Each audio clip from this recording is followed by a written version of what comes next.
Hey guys, tonight we're traveling back to a time before Christmas lights, before Bing Crosby, and before anyone had even considered deep frying a turkey, medieval Europe.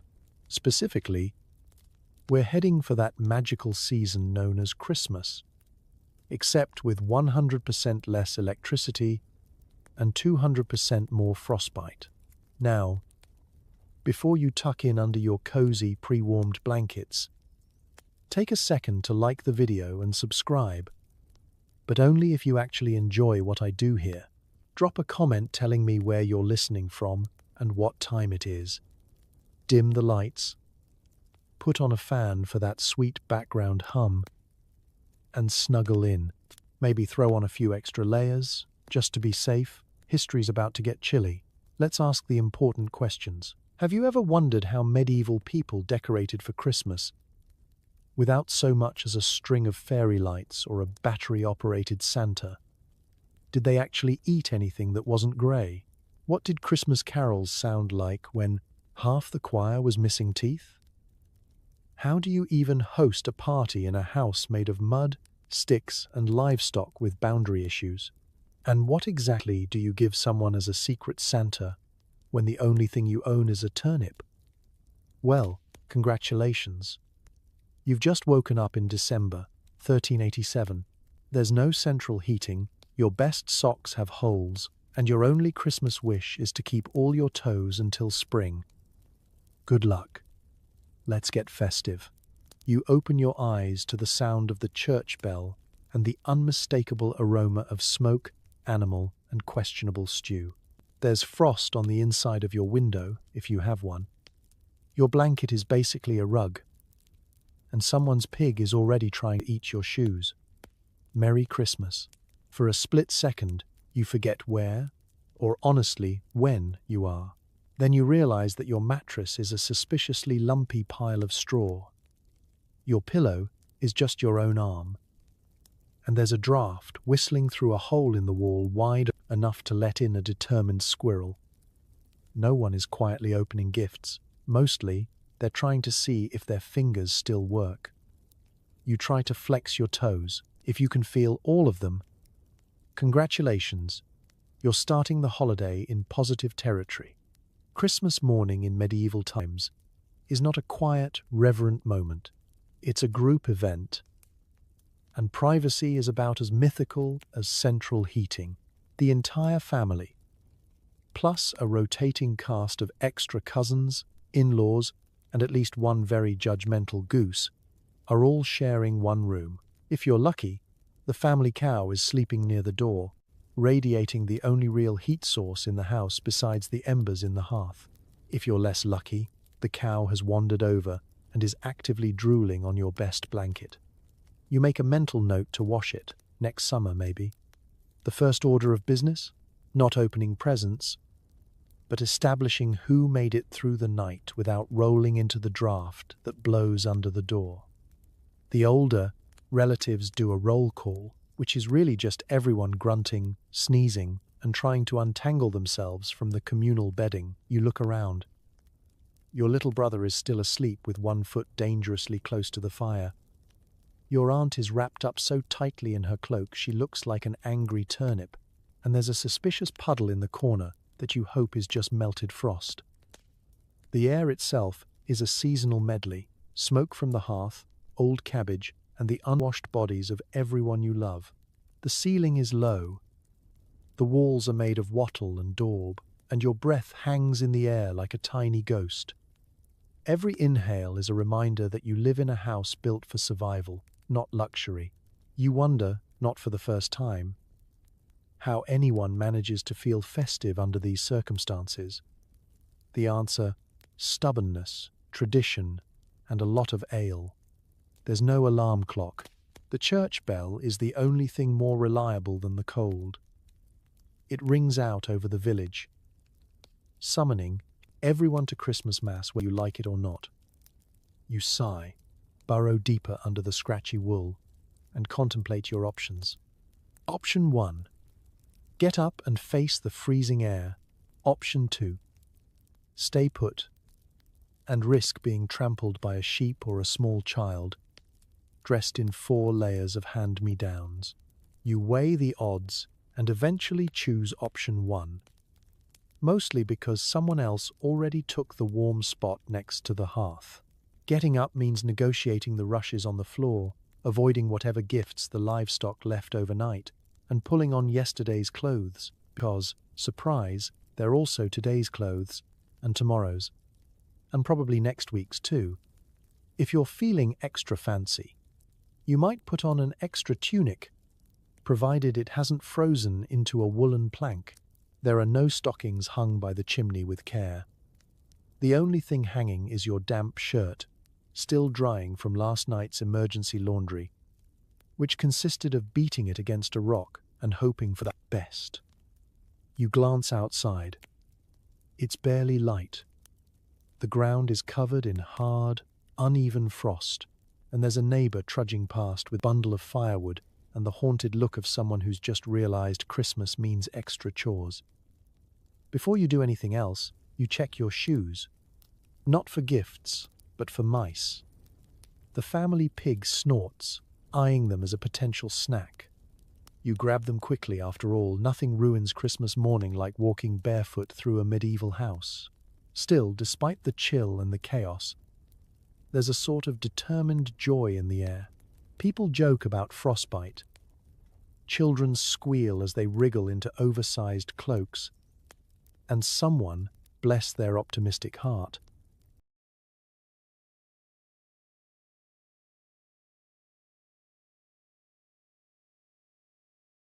starts humming a carol that's mostly just fa la la and creative coughing, because even here, even now, Christmas morning is still a little bit magical.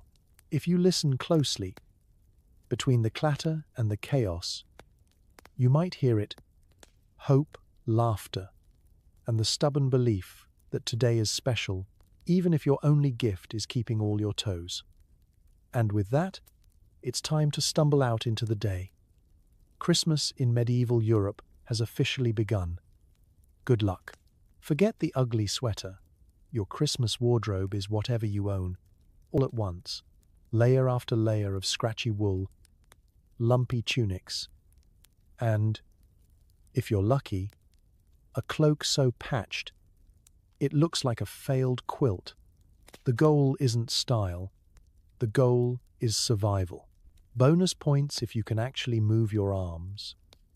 Getting dressed for Christmas in medieval times isn't a festive activity. It's a test of willpower and pain tolerance. There's no heated bathroom, no fluffy robe, no pile of holiday pajamas. Your bedroom is a communal huddle on the floor, and your entire closet is a small pile of garments that seem to get heavier and itchier with every passing winter. You start with the innermost layer, which is either a linen shirt or, for the especially unlucky, nothing at all except determination and a thick layer of natural filth that acts as surprise insulation. Next up, the wool tunic. It's seen better days, most of them before you were born. You slip it on, wincing as it scrapes over every dry patch of skin you own. If you're lucky, it's only mildly damp from last night's condensation, and not the kind of damp that comes from the family goat getting too curious during the night. Medieval wool isn't the soft boutique stuff. It's rough, thick, and full of mystery fibers. By the time you've wriggled into it, you're already questioning your life choices. But wait, there's more. You add a second tunic.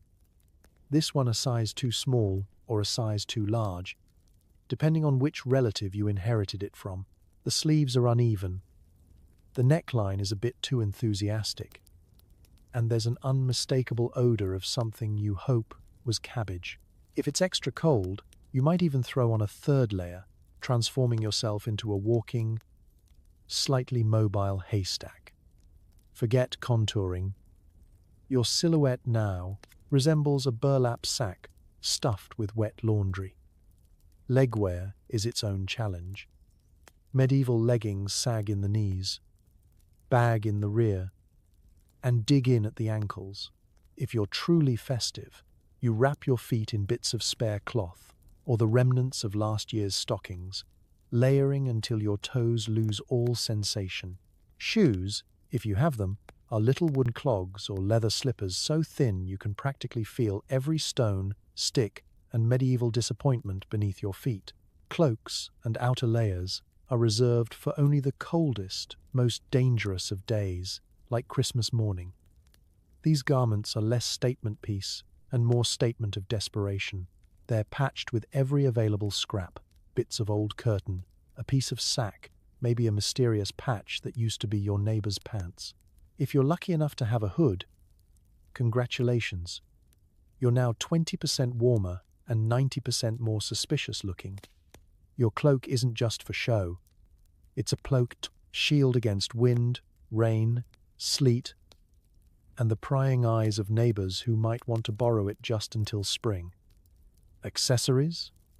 Of course. There's the essential woolen cap, pulled low over your ears. If you're feeling festive, maybe you tie a bit of string around it for a dash of color. Gloves are a luxury. Most people just pull their sleeves down and pretend cold hands build character. Scarves are whatever strip of rag you can find, wound tightly enough to double as a medieval neck brace. And don't forget, you're not changing out of these clothes until absolutely necessary. Laundry is a spring event, and the layers of grime actually help trap body heat. Medieval scientists, otherwise known as grandmas, insist that washing off the protective filth is the fastest way to invite a chest cold, so you wear your history with pride, one crusty, smelly, oddly comforting layer at a time. By the end of this process, you're bundled up like a poorly wrapped present, with about as much flexibility. Sitting down takes planning, and standing back up is a group effort. Style is dead, but survival is thriving. As you step outside into the frozen world, you feel a weird sense of triumph. You may not win best dressed, but at least you're not shivering yet. And as your neighbors emerge, similarly swaddled, you realize you all look equally ridiculous. There's a certain holiday spirit in knowing you'll face the medieval cold together, one itchy, overstuffed layer at a time. Home sweet home. Your festive medieval dwelling is about as airtight as a colander. There's a window, but it's a hole covered with animal skin. Drafts sneak in through every crack.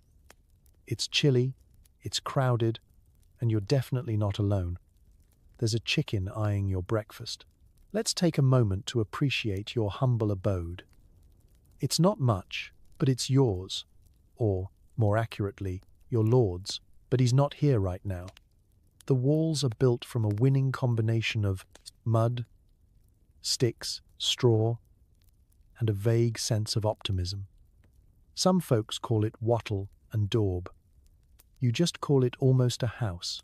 Every wall tells a story, mostly about leaks and the relentless march of dampness. The floors? Not so much floors as the patch of earth you tried to sweep last month and gave up on. If you drop something, it's gone, claimed by the mud, the straw, or the chicken. Now let's talk windows. These are not windows in the modern sense. There's no glass, no picturesque view of the snow falling gently on your neighbor's thatched roof. Instead, your window is a hole in the wall, thoughtfully covered with a piece of animal hide that lets in light, cold, and about every other breeze in Western Europe. When the wind gets especially feisty, it puffs up the hide like a sad drum. If you're really lucky, you've stuffed the cracks with moss or bits of rag, both for insulation and as a decorative nod to the fact that your house is basically one hard sneeze away from turning back into a pile of compost. The roof, of course, is a triumph of engineering, or at least, it tries to be. Thatched with reeds or straw, it keeps most of the weather out, as long as the weather isn't trying too hard. Every winter, you get a fun little guessing game. Will the roof leak tonight, or will it just collapse? When it rains, you set out pots, bowls, and whatever else you have handy to catch drips. Bonus points if the water doesn't land in your breakfast. There's a smell to a medieval house. And it's complex. Start with smoke from the hearth, which finds its way everywhere because chimneys are just a rumor at this point. Add the tang of wet straw, the ever-present barnyard musk of your animal housemates, and the lingering note of cabbage stew, which you suspect will never fully leave the premises. Scented candles? Dream on. The only air freshener is a handful of dried herbs hung near the door, and a prayer that the wind will blow in the right direction. Crowded doesn't begin to cover it. On Christmas, everyone's here. Your parents, siblings, grandparents, that one uncle who seems to have moved in permanently, plus chickens, a goat, and possibly a pig if it's too cold for them to sleep outside. Personal space is theoretical. If you can carve out a spot where you're not being stepped on or pecked, consider it your Christmas miracle. At night, everyone huddles together for warmth, forming a kind of human lasagna with layers of people, straw, and occasionally a cat who just won't take no for an answer. You don't decorate so much as strategically hang things. Holly, ivy, a few dried apples, mostly to plug up holes and make it look like you've tried. There's no electricity, so lighting is whatever candles or rushlights you've managed to save. These do a wonderful job of illuminating the smoky air and making everyone look like extras in a documentary about the plague. Still, this is home. The wind howls, the smoke curls, the animals grumble, and the floor crunches in new and exciting ways. And somehow, in the middle of all this chaos, you find a sense of comfort, not because it's luxurious, but because everyone you love, and at least one chicken you tolerate, is crammed together, doing their best to keep out the cold and keep up their spirits. So when you complain about your drafty living room or low insulation, just remember, the medieval version was a mud palace filled with people, poultry, and the stubborn warmth of survival. Welcome home and Merry Christmas. Christmas breakfast is spottage, again. Maybe there's a hunk of stale bread, possibly not green. Ale is on the menu, because water is a gamble, and nothing says festive like getting slightly tipsy at sunrise just to forget what breakfast tastes like. You shuffle toward the hearth, dodging the family pig and the cluster of small, shivering relatives, each hoping that today's breakfast might, just maybe, contain a hint of something festive. It doesn't. The communal cauldron of pottage has been bubbling for days, if not weeks, absorbing everything edible that isn't nailed down. Onions, cabbage, old turnips, and the remains of yesterday's stew, which was also pottage. The flavor profile is earthy, with notes of confusion, and the texture is somewhere between chunky gravy and medieval glue. Forget cinnamon rolls, pancakes, or anything even slightly resembling joy. Breakfast in the medieval world is survival food, pure and simple. You ladle a scoop of pottage into a wooden bowl, eyeing the surface for any unexpected guests, like last night's beetle, who has developed a taste for boiled carrot. If you're especially unlucky, you get the bottom of the pot, where everything is extra thick, slightly burnt, and somehow still manages to be runny. The bread, if there is any left, is a true test of dental commitment. It's a hunk of rye or barley loaf so tough that if you dropped it, you might break the floor or someone's foot. The color is mystery brown, with bonus points for spots that aren't actually mold. Slicing is less about cutting and more about negotiating. You gnaw at the crust, trying not to lose a tooth. If the bread is fresh, it's a miracle. If it's not, well, that's just tradition. On the side, ale, not the strong stuff reserved for feasts, but small ale, which is barely alcoholic but definitely safer than the water, which is basically medieval roulette with every sip. You take a cautious gulp, thankful that, at the very least, the ale is less likely to cause stomach distress or immediate death. It's also cold, slightly cloudy, and leaves you with a faint sense that the day can only improve from here. Holiday breakfast etiquette is simple. Get your share, eat quickly, and don't complain, because there's a line forming behind you and everyone is equally underwhelmed. Kids slurp their pottage, adults stare grimly into the middle distance, and the family dog circles hopefully, knowing that at least one person will give up and accidentally drop a piece of turnip under the bench. If you're expecting special Christmas fare, something sweet, spicy, or even remotely cheerful, you'll need to lower those expectations like the temperature outside. There are no oranges, unless you live in a monastery with suspiciously generous friends, no sausages, no bacon sizzling in a pan. Meat is reserved for dinner, if at all. Cheese is a rare treat. Eggs? Only if the chickens haven't gone on strike for the winter. But, in a way, there's a certain comfort in the routine. The shared suffering of breakfast binds everyone together. It's the same every day, which means there's less disappointment when it falls short of greatness.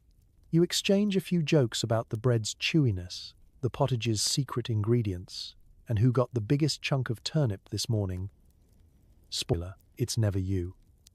There are traditions, too. Maybe someone throws a pinch of salt into the pot. A tiny luxury saved for special days. If you're really living large, there might be a few wilted herbs for garnish. And for one glorious moment, as you sit on your three-legged stool in a smoky, freezing room with your family and neighbors all around, it's possible to forget that your breakfast is basically hot vegetable sludge and watery beer, because even without cinnamon, sugar, or 7 kinds of festive pastries, you have something better. A new day, a roof overhead, and the collective hope that dinner will be better. Maybe this year, Christmas will bring a surprise. A stray egg, a scrap of cheese, or, dare you dream, a second helping of ale. You finish your breakfast with a sigh and a belch, setting down your bowl as the first rays of winter sun creep through the animal skin window. The day is waiting. Christmas has officially begun. With pottage in your belly, stale bread in your teeth, and just enough ale in your system to see you through. There's no tinsel, but that's not stopping you. Evergreens are dragged in from the woods. Holly hangs from every beam, and someone got fancy with a bunch of dried apples. Congratulations! You've invented medieval minimalism, nature chic, with a hint of livestock. Christmas decorations in the Middle Ages are less about sparkle and more about survival. You can forget the artificial snow spray, color-coordinated baubles, or anything that glows unless you count the vague hope in your neighbor's eyes. Your goal is to make the house look festive, using only what you can pick, forage, or steal from the forest without being chased off by an angry squirrel. Or worse, the local lord's gamekeeper. Step 1. The evergreen. In a world where half the landscape is brown, grey, and threatening to collapse, a little green goes a long way. You and a sibling, or a brave child you've pressed into service, head into the nearest patch of woods to scavenge fir branches. There's a decent chance you'll come back scratched, muddy,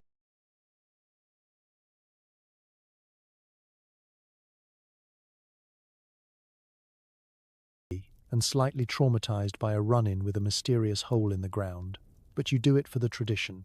Plus, evergreens symbolize hope and eternal life, which is about as optimistic as it gets when you're living in a house that's one strong breeze away from becoming an open-air concept.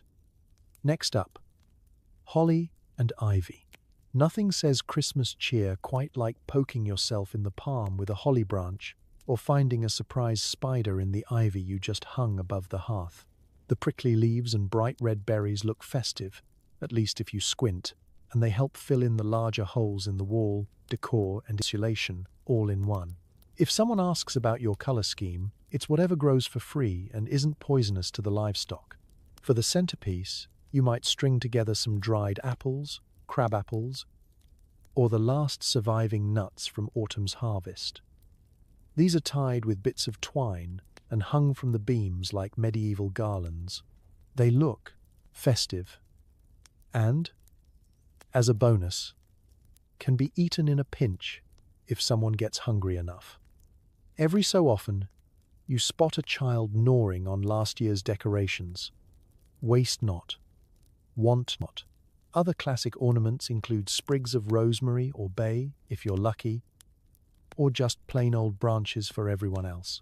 Some families might twist straw into stars or shapes, though after a few days in the smoky air, they mostly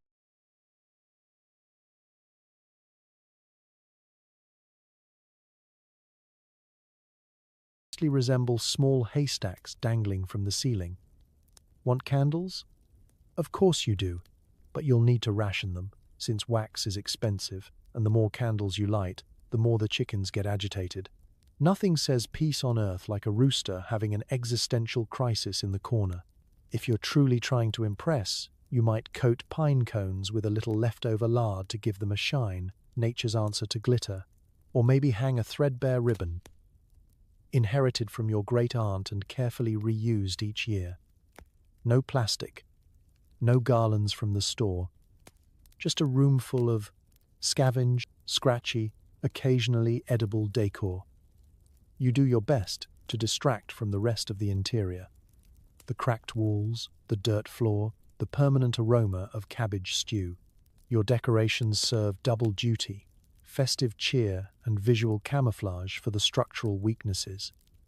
When guests come by, you hope they notice the holly and not the new draft by the door. And honestly, with enough greenery, a few berries, and one dangerously placed candle, things start to feel almost magical. There's something charming about decorating together.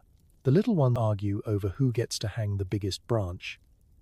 Someone inevitably drops a pine cone into the soup, and the adults trade stories about holidays past, some of which may actually be true. The only rule, if it falls off the wall, it's fair game for the goat. In the end, your house glows, not with lights, but with effort, tradition, and a stubborn refusal to let the cold and darkness win. It might not be Instagram ready, but it's honest, slightly chaotic, and filled with a kind of homemade joy you can't buy anywhere, no matter how many coins you have. Decked out in all the bounty the land has to offer, your medieval home is officially ready for Christmas, livestock, twigs, and all. You and the kids trek through the cold to collect holly and ivy. The holly scratches, the ivy is probably hiding bugs, and if you're not careful, you'll be mistaken for a deer by the neighbor's excitable dog. Still, tradition is tradition, and every sprig means one less visible crack in the wall. There's something oddly heroic about this annual quest. In a world with no supermarkets and no online shopping, Christmas prep is a contact sport, bundled in every layer of scratchy wool you own. You step out into the morning chill, breath puffing in little clouds, hands wrapped in rags, masquerading as gloves. The ground is crunchy with frost, and the sky has perfected the color hopeless gray. At your side, the smallest children who alternate between excited shouts and dramatic complaints about frozen toes, and at least one older sibling who claims, for the 10th time, that last year's rash was from killer holly. Armed with a battered basket, a rusty knife, and whatever optimism survived breakfast, you march through muddy lanes and frozen fields. The path to the holly bush is less a gentle stroll and more a medieval obstacle course. Duck under low branches, jump the neighbor's suspicious ditch, and try not to slip on the very patch of ice your cousin warned you about. Nature in December is in no mood for visitors. The holly itself is a festive paradox. Up close, it's beautiful. Shiny green leaves, bright red berries that practically scream Christmas. But holly is also covered in thorns sharp enough to puncture your resolve. There's a special technique to harvesting. Grab the stem with conviction, avoid the pointy bits, and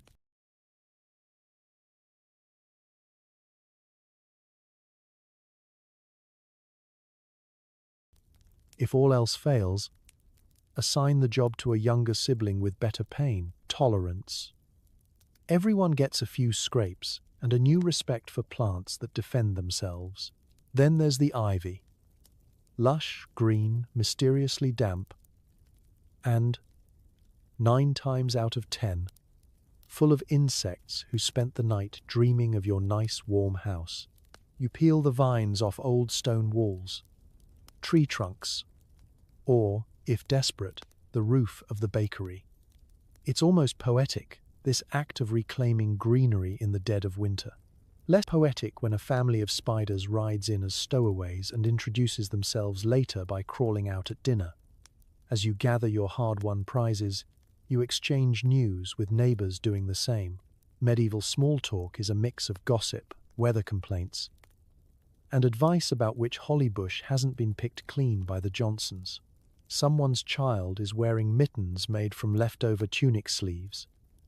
Someone else is convinced that holly wards off evil spirits, or at least discourages the neighbor's goat from eating your thatch. And a chorus of dogs provides the background music. The journey home is slower. Arms full, basket brimming. You trudge back, stopping every so often to rearrange a branch or shake out a suspicious bug. You may or may not have more scratches than when you started, but your sense of accomplishment is undeniable. Plus, you've now burned enough calories to justify an extra mug of weak ale later, which is the medieval equivalent of a holiday treat. Back inside, the greenery is draped over beams, tucked into the rough edges of the hearth, and stuck into the window hole for that extra we tried feeling. Every new sprig covers another draft, another splintered board, or at the very least, distracts from the general state of your medieval interior design. The children argue over who brought back the best branch. The family pig investigates the basket for edible souvenirs. Even the house cat, who hasn't moved since October, gives an approving sniff before retreating to its favorite patch of fur-lined straw. And as the last berries are admired and the scratches start to sting, you realize you've pulled off the impossible. You've brought a little bit of color and hope into a cold, grey world. It may not be glamorous, but it's tradition. A prickly, buggy, slightly dangerous tradition that turns winter survival into a family holiday adventure. Congratulations. You've survived another year of the holly and ivy gauntlet, and your house is all the greener for it. Festive meals start early as in, days before. The menu? Root vegetables, cabbage, more root vegetables, and, if you're rich or just lucky, maybe a sliver of pork. The kitchen is the hearth. The utensils are mostly wooden, and your recipe book is your memory. Feasting, medieval style, is less culinary event and more agricultural triage. Everything begins with a careful inspection of the root cellar, which is just a fancy way of saying you look through a muddy hole in the ground and try to guess which carrots have the least amount of bite marks. You pull out shriveled onions, slightly suspicious turnips, and, of course, cabbage, because it survives the winter better than most of your optimism. The air in the kitchen, meaning the main room, which is also the bedroom, living room, and barn, fills with the scent of boiling vegetables and a background hint of old smoke. The hearth is the star of the show, glowing faintly beneath a soot-blackened beam. And you know the feast is underway when the fire's hot, the dog's underfoot, and the whole family is tripping over each other looking for a knife that's sharp enough, but not too sharp. If you want to get fancy, you hang a battered pot over the flames, toss in everything remotely edible, and hope that the end result is more stew than accident. Meat, if it appears at all, is an event. A single piece of pork is a centerpiece, and a chicken might even earn a speech before it meets its fate. If you're a peasant, you are not roasting an entire animal over an open spit while minstrels sing in the background. At best, You're stewing a knuckle or a suspicious-looking sausage, and you're stretching it to flavor a meal meant for 12. Every scrap is precious. Every bone is boiled twice. And the only thing that's truly abundant is, yes, you guessed it, cabbage. And let's not forget the guest list. The Christmas feast is communal, and half the village is popping by just to see if you need help. This is medieval code for, I heard there might be food. Cousins show up with dubious pies. Neighbors bring onions and the kind of bread that doubles as a defensive weapon, and that one aunt always arrives with a bowl of something so pungent, even the family dog keeps a respectful distance. Seasonings? Don't get your hopes up. Salt is rationed like gold, pepper is a fable, and any real spices are probably just dried herbs you found in the yard. If someone manages to produce a pinch of actual cinnamon or nutmeg, it's either a miracle or a smuggling operation, and the cook will spend all dinner reminding everyone of their generosity.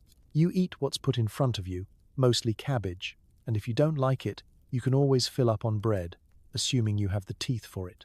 The actual cooking process is part tradition, part chaos. Recipes live in heads, passed down from grandmothers who believed measuring cups were for rich people, and a pinch meant whatever you could hold before a child sneezed on it. Most instructions are, add everything, simmer until it's edible, serve with pride. There are no timers, just intuition, the angle of sunlight, or the sound of someone's stomach growling loud enough to rattle the spoons. Children run through the chaos, tasked with peeling turnips, badly, feeding the fire, dangerously, or just staying out of the way, impossible.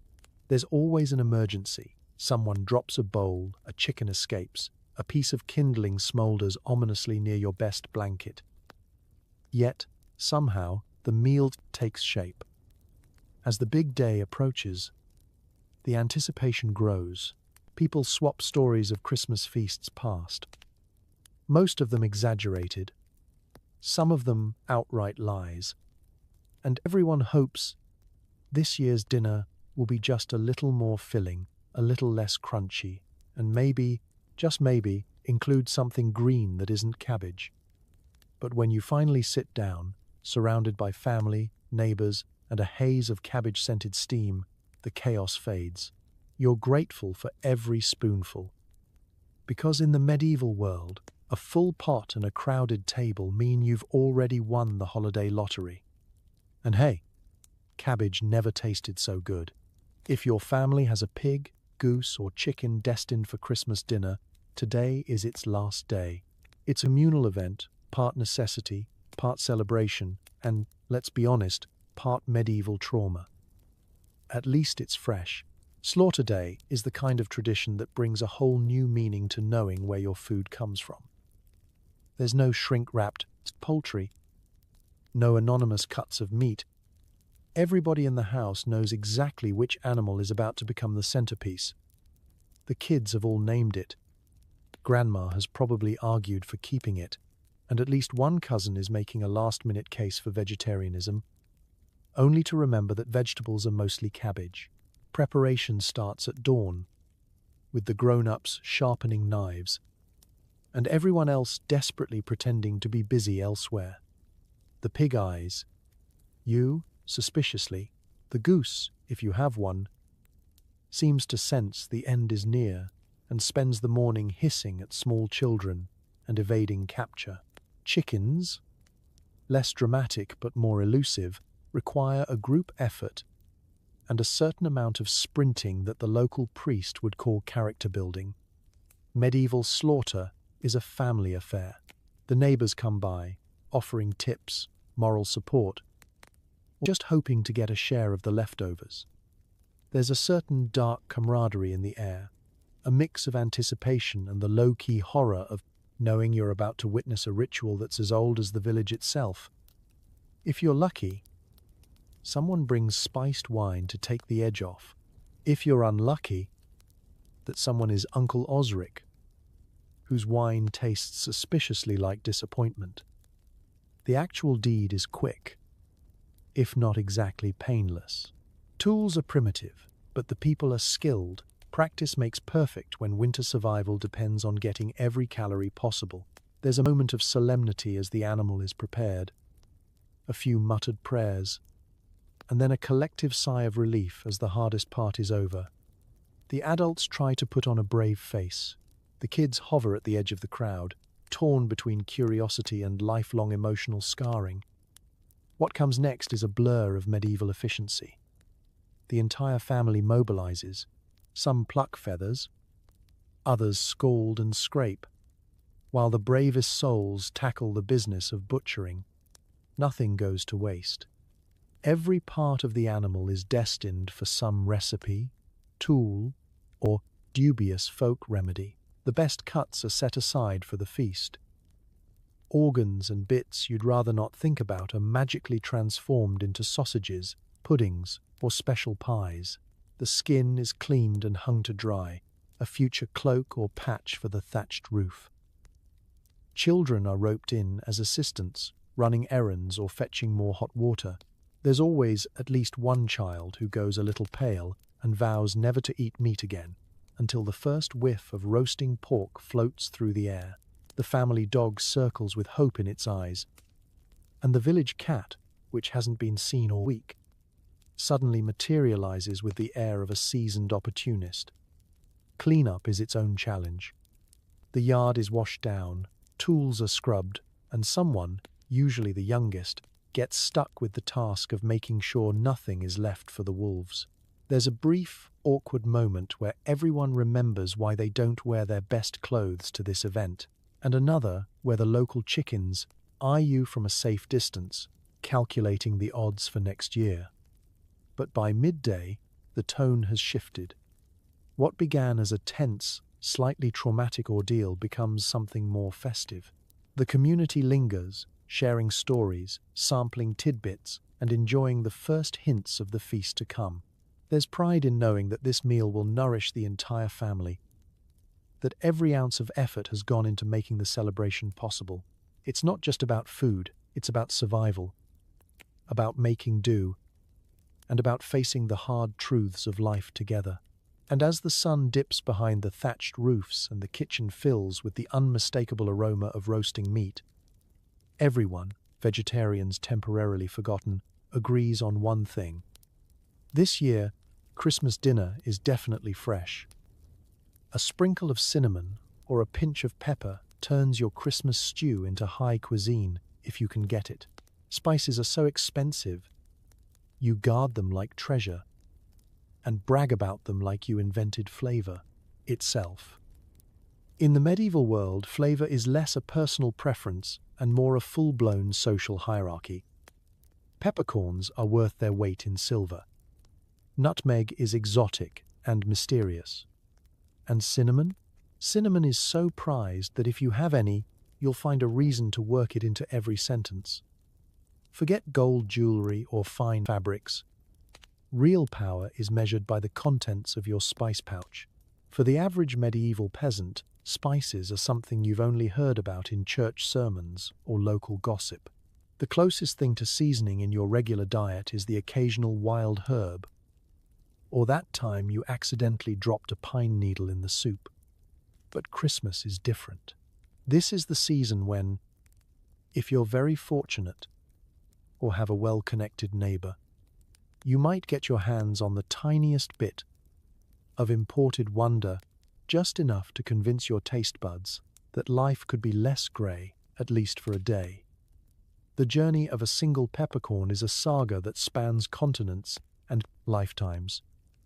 Spices come from places you can't even pronounce, traded along dangerous routes plagued by bandits, storms, and the occasional creative toll collector. By the time those spices land in your village, they've changed hands a dozen times and increased in value more than your cousin's miracle tonic at the market. A merchant selling saffron or ginger is treated with the kind of reverence modern folks reserve for celebrities or the guy with working Wi-Fi during a power outage. When your family gets hold of some, it's a production. The precious spice is kept in a locked box, which is inside a bag, inside a jar, under your grandmother's watchful eye, and nowhere near anyone under the age of 10.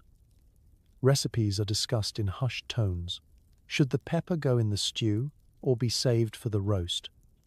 Should the cinnamon be used in porridge or sprinkled on bread so tough you could use it as a doorstop? The debate rages on until someone finally makes an executive decision, usually Grandma, wielding both authority and the spice box key. The moment of addition is ceremonial. All cooking stops. Everyone gathers around as the chosen one, sometimes literally chosen by drawing lots, pinches out a crumb of cinnamon or a flake of ginger. The family holds its collective breath. Eyes widen. Children are warned not to sneeze. If anyone so much as coughs, they're exiled to the far end of the room for the duration of dinner prep. The pinch is dropped in, the pot is stirred, and everyone inhales deeply, convinced that they can already taste the difference. During the feast, the mere presence of spice transforms the mood. That bland cabbage stew? Suddenly, it's exotic. The tough, chewy bread? Now with aromatic notes. Every guest who gets a taste knows they're in for something special. And the adults reminisce about the last time the stew had this much flavor, maybe the winter the Lord's cousin passed through and accidentally dropped a sack of cloves. The cook is celebrated, the host is envied, and at least one person will hint loudly that next year they'll be the ones bringing the pepper.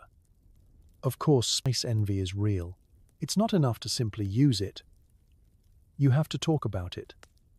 Neighbors will casually ask how your pottage tasted this year, with just enough suspicion to make you clutch your cinnamon stash a little tighter. If you're especially devious, you might hide your best spices and serve plain stew to distant relatives. Why waste good nutmeg on people who don't even take their boots off at the door? As the meal ends and the spice box is stowed away for another year, you savor that lingering warmth, not just from the cinnamon or pepper, but from the ritual itself, the rare luxury, the shared anticipation, and the knowledge that for one night you ate like someone in a fairy tale. Because in medieval times, a little spice is more than flavor. It's a taste of the world beyond your village, a symbol of fortune, and a delicious reminder that even the smallest luxury can make the darkest winter night feel rich and bright. No medieval Christmas is complete without ale, mead, or both. The whole village smells like fermentation, and everyone's slightly buzzed before noon. Children get small ale, low alcohol, but high in nostalgia and mild confusion. The process starts weeks in advance, with every household transforming into a makeshift brewery. The air is thick with yeasty promise, and barrels line the walls like hopeful sentries awaiting the big event. Brewing isn't just a chore, it's a sacred ritual passed down through generations with as much pride as the family turnip patch.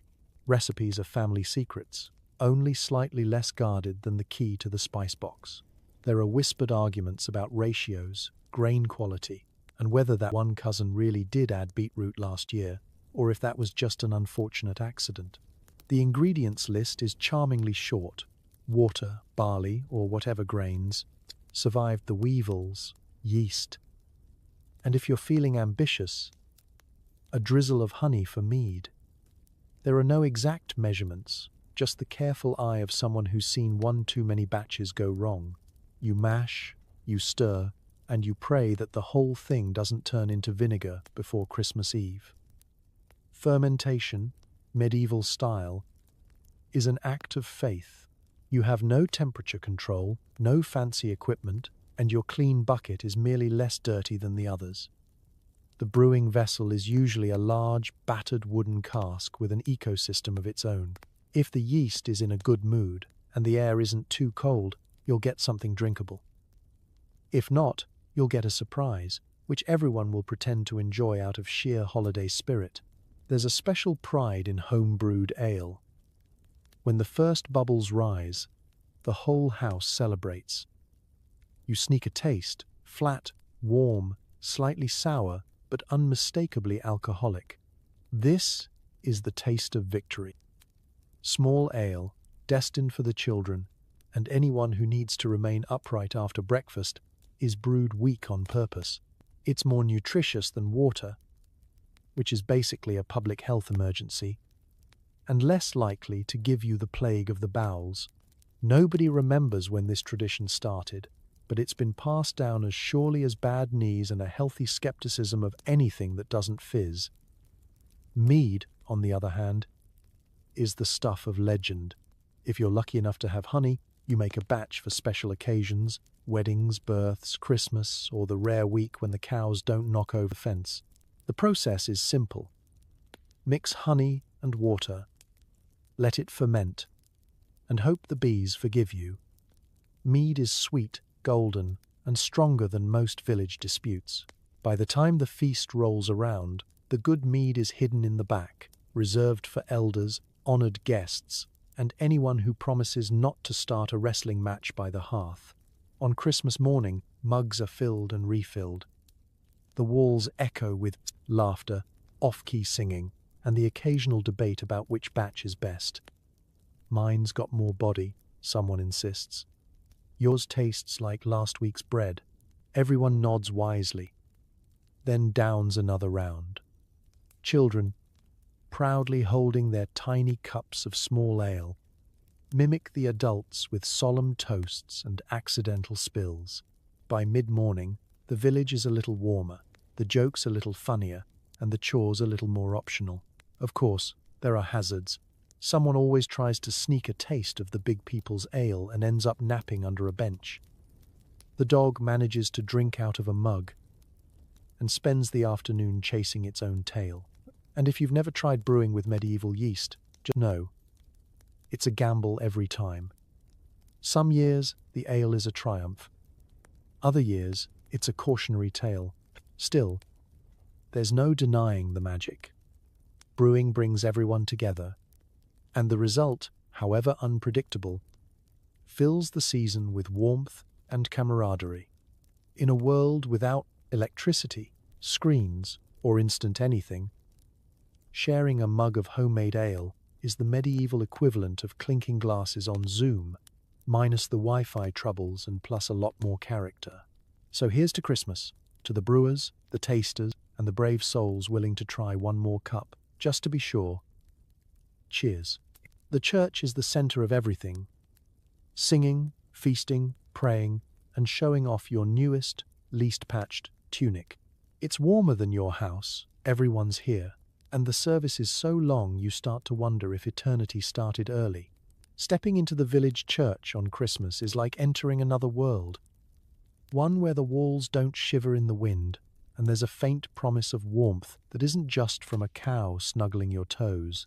The stone and wood structure is the medieval version of open floor plan and community center rolled into one, decked out in whatever greenery didn't get eaten by the goats on the way. If your house is chaos, the church is slightly more organized chaos, but with better acoustics. All social hierarchies are on display, starting with the front pews. The Lord and his family get prime seating. Think of it as medieval VIP lounge, only the perks are a better view of the altar and less risk of being elbowed by a distant cousin. Everyone else filters in according to status, age, and a complicated set of unspoken rules. If you're at the back, it means you're either late, a child, or your family is on the weird side of local politics this year. You file in with your family, boots freshly scrubbed, or at least not muddy, and your best tunic, hopefully with only a few obvious mends, for one glorious morning. You can pretend you live in a place where everyone gets new clothes for Christmas instead of new patches. If you're feeling bold, maybe you've even tied a ribbon in your hair or borrowed a neighbor's brooch. There's always that one person who goes a little too far and shows up in colors that are technically illegal unless you're nobility. The village whispers, but secretly admires the audacity. Before the service, the church is alive with chatter, catching up on gossip, comparing bruises from holly gathering, and, of course, side-eyeing who's sitting where. The children are wide-eyed, overwhelmed by the spectacle and the unfamiliar smell of incense, which is both mysterious and vaguely like burnt bread. If you're lucky, there's a roaring fire near the door, and everyone crowds around like moths, one last blast of warmth before the pious shivering begins. Then, the service. In Latin, of course, which means for most people it's equal parts holy mystery and high-quality nap opportunity. The priest's voice echoes off the cold stone walls, alternating between booming proclamations and mumbled prayers. Someone always starts coughing halfway through. Someone else is definitely snoring. The kids squirm and invent silent games. How many cracks in the ceiling? Who can hold their breath the longest before the incense gets them? Singing is the main event, with every voice in the village combining in a heroic attempt at melody. Medieval carols don't sound much like the ones you know. There are no harmonies, and half the congregation is making up the words as they go along. The loudest singer is usually also the least in tune, but nobody cares. If you hit a note that matches the bell, you're basically a celebrity. It's not about talent, it's about spirit and sheer volume. After what feels like 3 eternities and a bonus sermon about the dangers of dancing, the service gives way to the real reason everyone showed up. Feasting and celebration. Tables are hauled in, dishes are set out, and the church transforms into the only place in town big enough to hold everyone at once. Bread, cheese, a bit of meat if the Lord is feeling generous, and, most importantly, ale flow freely. If you brought something, you set it down with pride. If you didn't, you stand near the end of the table and look hungry until someone shares. People eat, swap stories, laugh too loud, and try not to spill ale on their Sunday best. Even the priest relaxes, trading his stern voice for a more cheerful one and, if you're lucky, joining in a game or two for one bright, crowded, noisy moment. The church is filled with life and light, a sanctuary not just from winter, but from the daily grind of medieval survival. And as the sun sets and the bells ring out again, you head home, slightly fuller, slightly warmer, and convinced that, at least for today, the real party happened right here, where community, chaos, and a little bit of hope come together under one smoky roof. You shuffle to the church in the pitch dark, guided by lanterns and pure stubbornness. The service is mostly in Latin, the incense is overwhelming, and everyone's secretly hoping the priest hurries so you can get back to your haybed. There's a certain drama to the medieval midnight mass, a cross between a religious experience, a sleep deprivation exercise, and a low-budget horror movie. The air outside is bitterly cold, and so thick with fog you could spread it on bread. You and your family huddle together, moving as one amorphous lump beneath layers of cloaks and borrowed scarves. Children complain loudly. Adults pretend to be brave. And the bravest soul in the village is the one who volunteers to carry the lantern. Everyone else just tries not to trip over the frozen ruts or the neighbor's stray goose, which, by this hour, is equally stubborn. The church itself glows like a beacon, stone walls flickering with the light of 100 beeswax candles, or, more realistically, a handful of smoky rushlights and whatever candles the church could scrape together after last year's wax disaster. The heat inside is faint, but after walking through the biting wind, it feels like stepping into a tropical paradise. Your frozen toes start to remember what life was like before they became decorative icicles. Inside, the sense of occasion is almost magical. Shadows leap and sway on the walls. The greenery, holly, ivy, and half the local forest decorates the altar. The floor is covered in the crunch of straw, mud, and good intentions. There's no seating plan. Everyone crowds in wherever there's space, shuffling to keep warm and whispering in tones that are meant to sound reverent, but mostly sound exhausted. The priest stands at the altar in robes that have seen better days, bathed in the warm, red, slightly orange, glow of candlelight. The air is thick with incense, partly to evoke the sacred, partly to disguise the scent of 50 unwashed villagers packed together in one room. You breathe in, immediately cough, and make a mental note that next year you'll try to stand near a window, if only medieval churches had them. The service begins. It is, predictably, in Latin, a language you neither speak nor pretend to understand. You catch familiar words here and there, but mostly you zone out, letting the priest's drone blend with the snores of a neighbor who didn't quite make it past the opening hymn. There's a lot of standing, a lot of kneeling, and a lot of glancing at the shadows to see if it's almost over. The kids try to amuse themselves by counting candles, poking each other, or inventing games like Guess What That Smell Is. Music is a big part of midnight mass, at least music in the medieval sense, which is half Gregorian chant, half enthusiastic shouting. The village choir gives it their all, belting out hymns and carols, sometimes in key, sometimes in a key not yet discovered. The acoustics of stone and wood amplify every wrong note, but nobody cares. If you can still sing after a day of chores, a cabbage-heavy dinner, and a freezing march to church, you're practically a local legend. About halfway through, you lose feeling in your legs, but gain a deep appreciation for the endurance of your ancestors. People around you alternate between moments of pious focus and heavy-lidded daydreaming. The priest's homily stretches on, touching on the importance of faith, charity, and, not so subtly, tithing. Eyes glaze over. Babies fidget. Someone drops a lantern, causing a brief panic that jolts everyone back to wakefulness.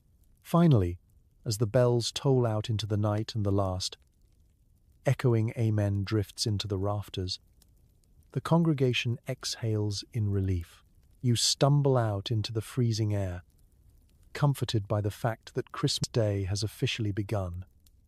And with any luck, you'll be home, under your itchy woolen blanket, before your toes freeze solid again. Midnight Mass, part ritual, part endurance test, and entirely unforgettable. Caroling is raw, cold, and wildly off-key. The lyrics are a mix of local folklore and enthusiastic mumbling, but the spirit is strong. Sometimes someone brings a lute, sometimes someone brings a goose. Both are loud.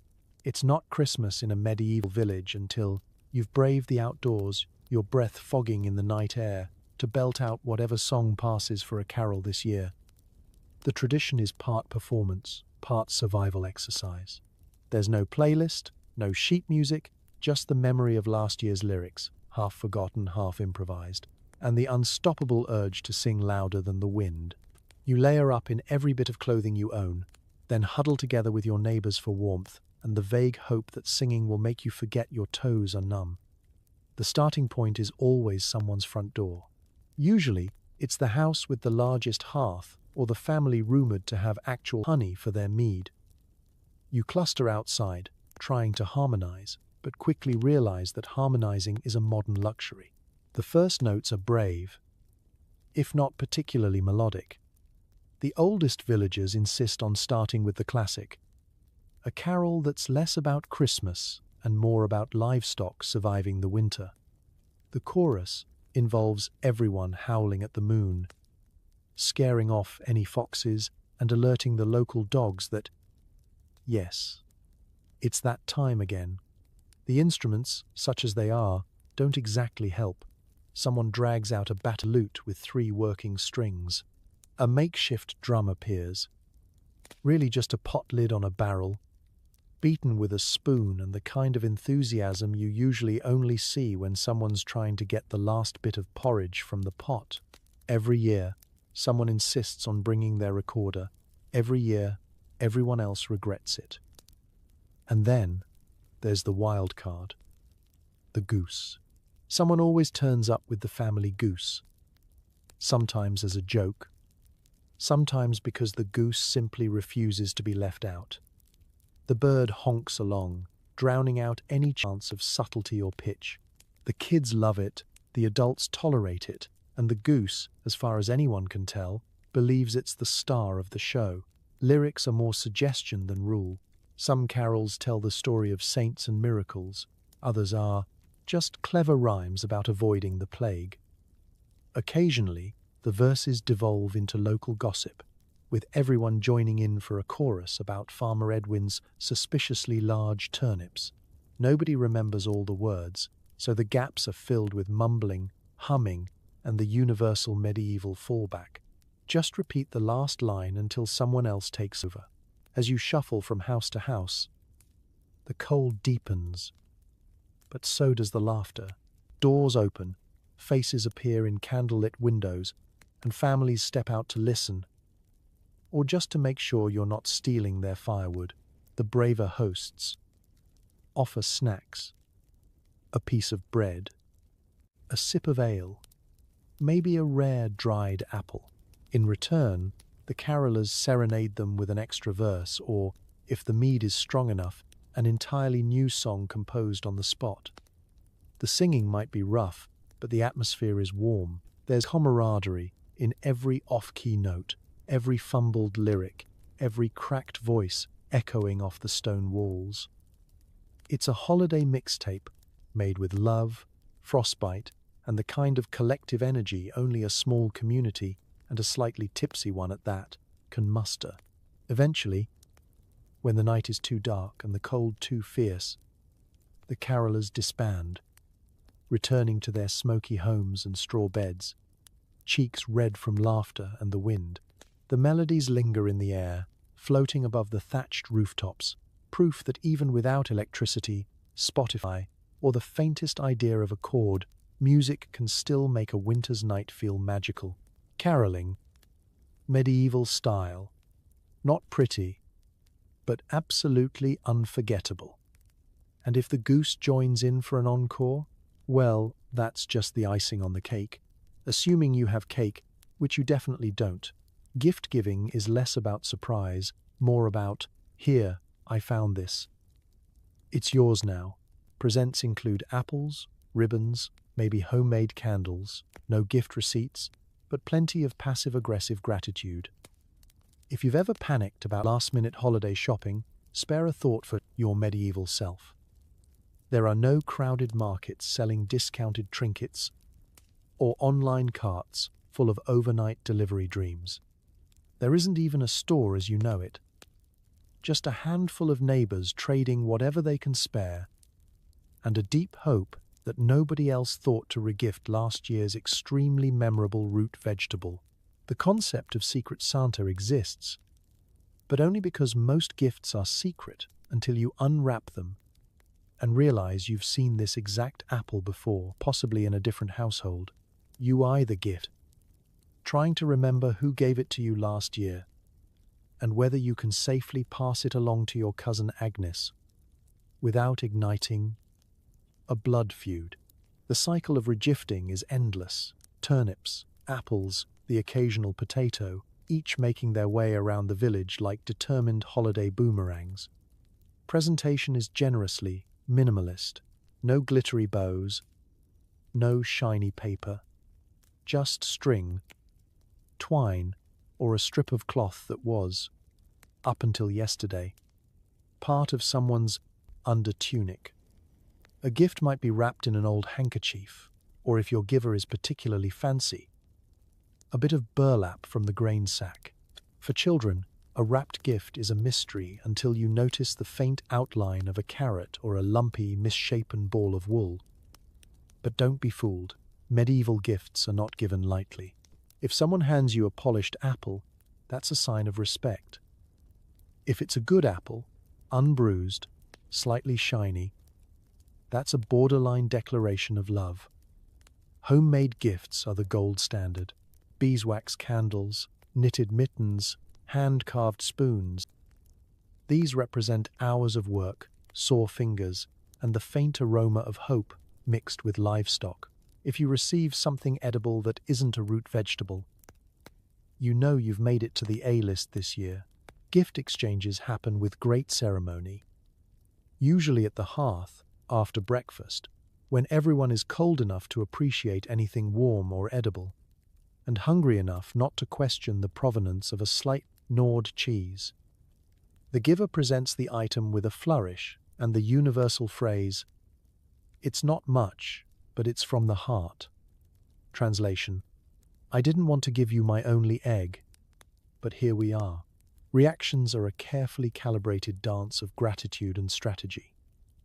You smile, nod, and declare, "How thoughtful," even as you quietly calculate whether the gift can be eaten, worn, or used as kindling.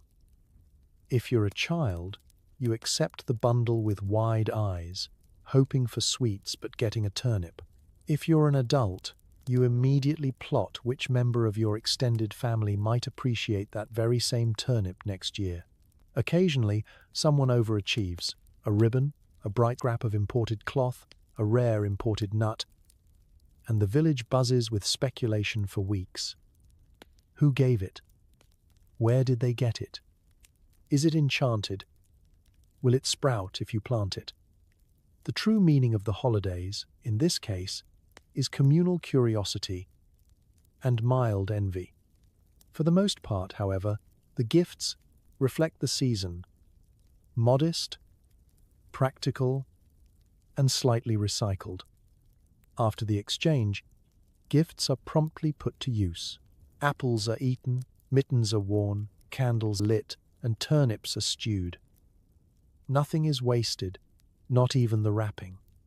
Someone might claim that the real gift is togetherness, but everyone knows it's actually the extra loaf of bread your aunt managed to smuggle from the manor kitchen.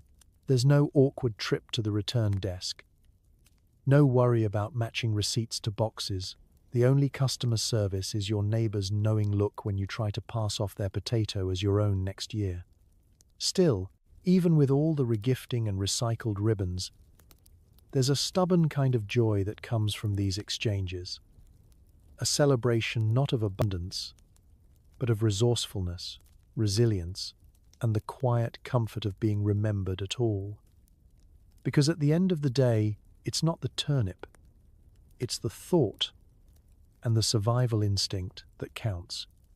If you're a peasant, you might get invited to the manor for leftover goose and a piece of bread that didn't make the noble cut. If not, you feast at home and try not to imagine how the other half lives. Hint, they're still cold, but with better hats. The Lord's Christmas feast is the medieval version of VIP access. Rumors of the menu swirl for weeks. Perhaps venison, maybe a whole roasted swan. Certainly pastries that have never even glanced at cabbage. If you're on good terms with the kitchen staff, or, better yet, if your cousin works as a scullery maid, you might score an invite for the post-banquet charity table. This is where the manor's generosity shines. All the food that wasn't pretty enough, tender enough, or mysterious enough for noble palates now becomes the meal of the year for the local peasants. Making your way up to the manor is an event in itself. You clean the mud from your boots, find your least patched tunic, and try to arrange your hair in a way that says, "Grateful guest, not escaped," from a turnip cart. The great hall is a wonder. High ceilings, blazing fires, banners that haven't been used to patch roofs, and the faint scent of spices that would bankrupt your entire village if you bought them retail. Everywhere you look, there's a reminder that some people are not, in fact, surviving on pottage and good intentions. But don't be fooled. Underneath the gilded chandeliers and embroidered cushions, The manor isn't as warm as it looks. The fireplaces throw heat only as far as the Lord's table, and the draught still finds you wherever you sit. Nobles are wrapped in fur-trimmed cloaks and wear hats so tall they double as insulation and status symbols. If you listen closely, you can hear the chattering of their teeth behind the polite laughter. The meal itself is a spectacle. Course after course parades through the hall. Roasted birds, spiced pies, trenchers piled high with meats you can barely pronounce. For the peasants, the charity table is its own kind of theatre. Everyone stands just a little straighter, as if posture alone might land you an extra slice of goose. You eat with your hands, but you do it with the kind of dignity that says, "Today, I am a person of leisure and leftover gravy." The real entertainment, however, is in watching the nobles pretend not to notice the peasants. The Lord may nod benevolently in your direction, offering a speech about goodwill, the blessings of the season, and the virtue of eating what's left. The lady of the house hands out scraps with the solemnity of a royal decree. Children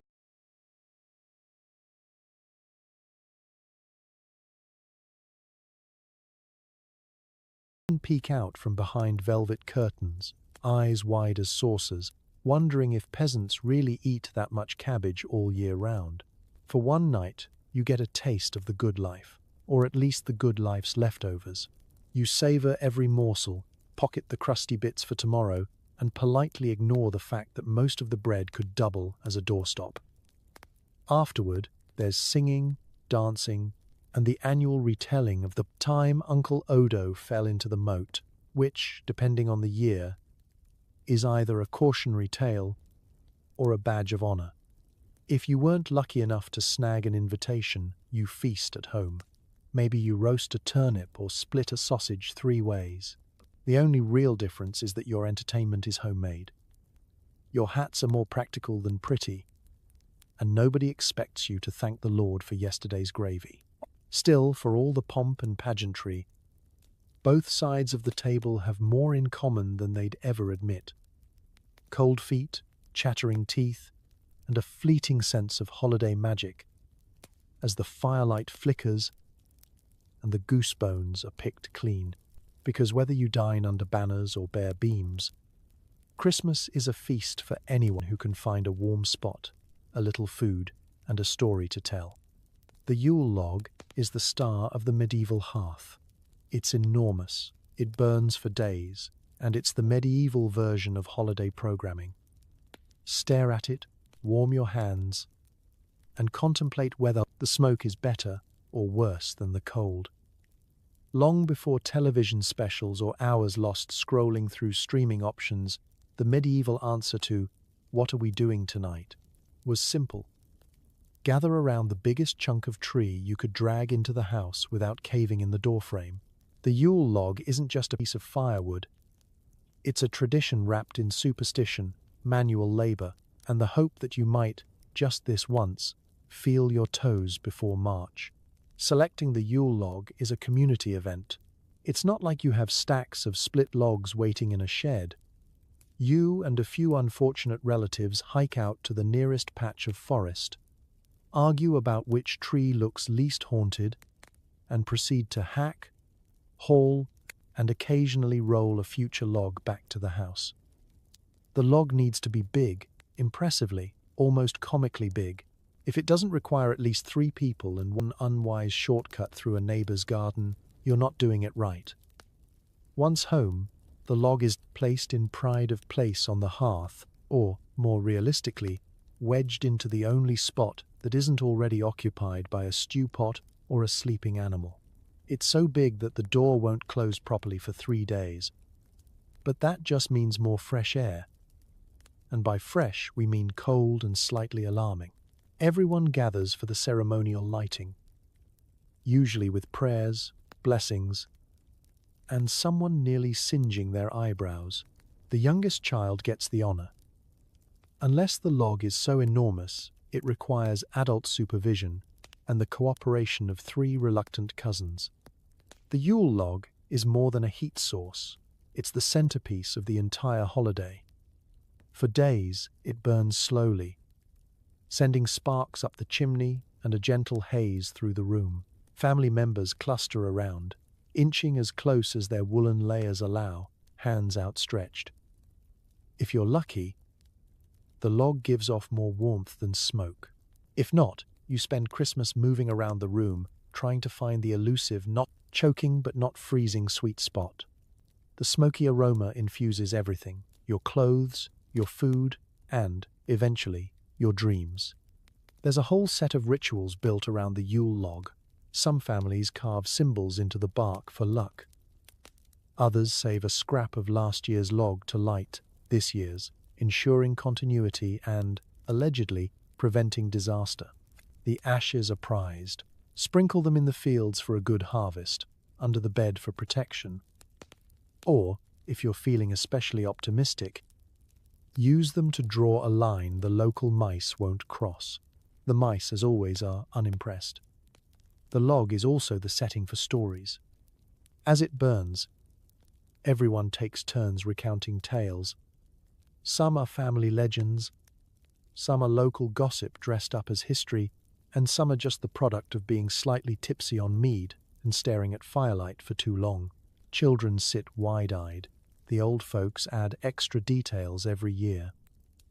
And someone always manages to turn a perfectly good story into a cautionary tale about not leaving boots too close to the flames. No two Yule logs are the same, and every year's log comes with its own set of memories. Who dragged it the furthest? Who tripped and swore the loudest? Whose sock caught a spark and needed emergency dousing in weak ale? Even after the last ember dies, the stories and the smell linger. So, as the fire crackles and shadows dance on the wall, you realize the medieval Yule log is less about perfect ambience and more about togetherness, resilience, and a stubborn refusal to let the winter win. Netflix wishes it could compete. Games are simple, loud, and occasionally violent. Think dice, tag, and competitive singing. No screens, just imagination, and the ongoing challenge of not tripping over livestock in the living room. In the medieval world, entertainment is a team sport, and a full-contact one at that. When darkness falls and the only thing left to do is stare at the Yule log until you see visions, it's time to palm. Break out the games. There are no game boards or neatly packaged rulebooks, just a handful of worn dice, a fraying ball made from scraps of wool, and the understanding that fair play is a loose guideline, not a sacred law. The night starts innocently enough with dice.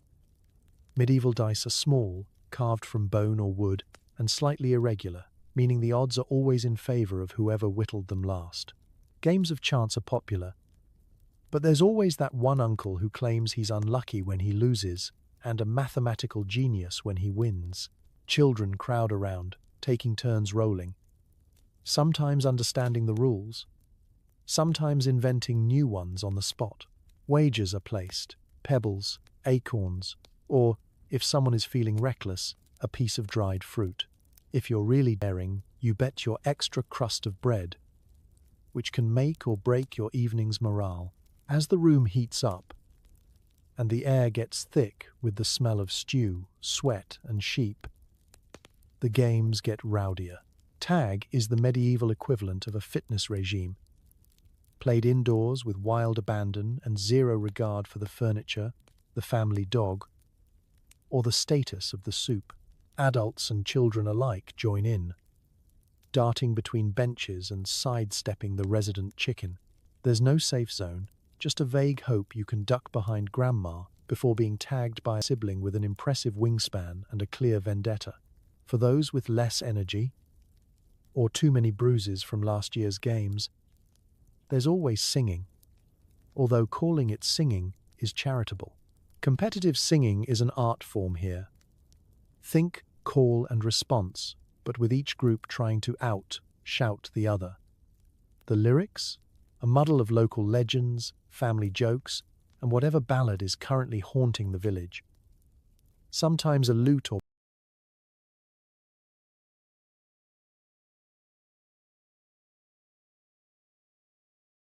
pipe appears. Sometimes it's just a wooden spoon keeping the beat on a tabletop. Every now and then, a child tries to join with a creative new verse, only to be drowned out by the combined force of several adults, and at least one neighbor who really should have been a town crier. If things are going particularly well, or the ale is particularly strong, improvised games crop up. How many apples can you balance on your head? Pin the tail on the goat. Actual goat optional. And who can stay awake longest? The prize for winning is usually glory, pride, and the right to boast until someone challenges you to a rematch. Of course, accidents happen. Someone always trips over the hearth cat, knocks over a stool, or sends a ball flying into the soup pot. The livestock watch with mild alarm from the corners, occasionally making their own attempt at joining in. Especially if treats are involved, there are shouts, shrieks, and at least one scolding from an elder who claims, every year, that games were quieter in my day. A statement that nobody believes. Despite the chaos, there's a sense of togetherness that's hard to find elsewhere. No one is left out, not even the grumpy aunt who pretends to nap but never misses a good punchline. The games fill the long winter night with laughter, stories, and enough noise to convince the wolves outside that this is not the house to mess with. And when exhaustion finally wins and everyone collapses onto straw beds or into each other's arms, you realize the real prize isn't a handful of pebbles or a slightly bruised apple. It's the memory of a night spent laughing with family, playing by candlelight, and turning survival into celebration, no electricity required. It's time for mumming, a mix of masked acting, bad jokes, and mildly threatening performances. Everyone wears a costume made from whatever's lying around. Is it tradition, or just a chance to finally wear pants on your head? Yes.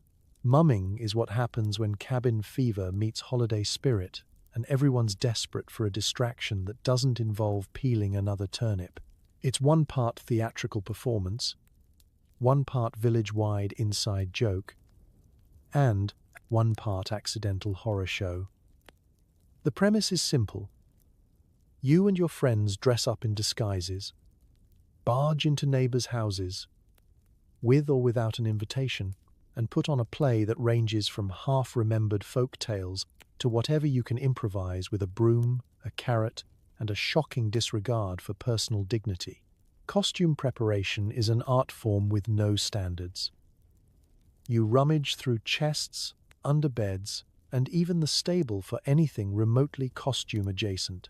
A tattered cloak becomes a king's robe, a sheep's skull is repurposed into an ominous mask.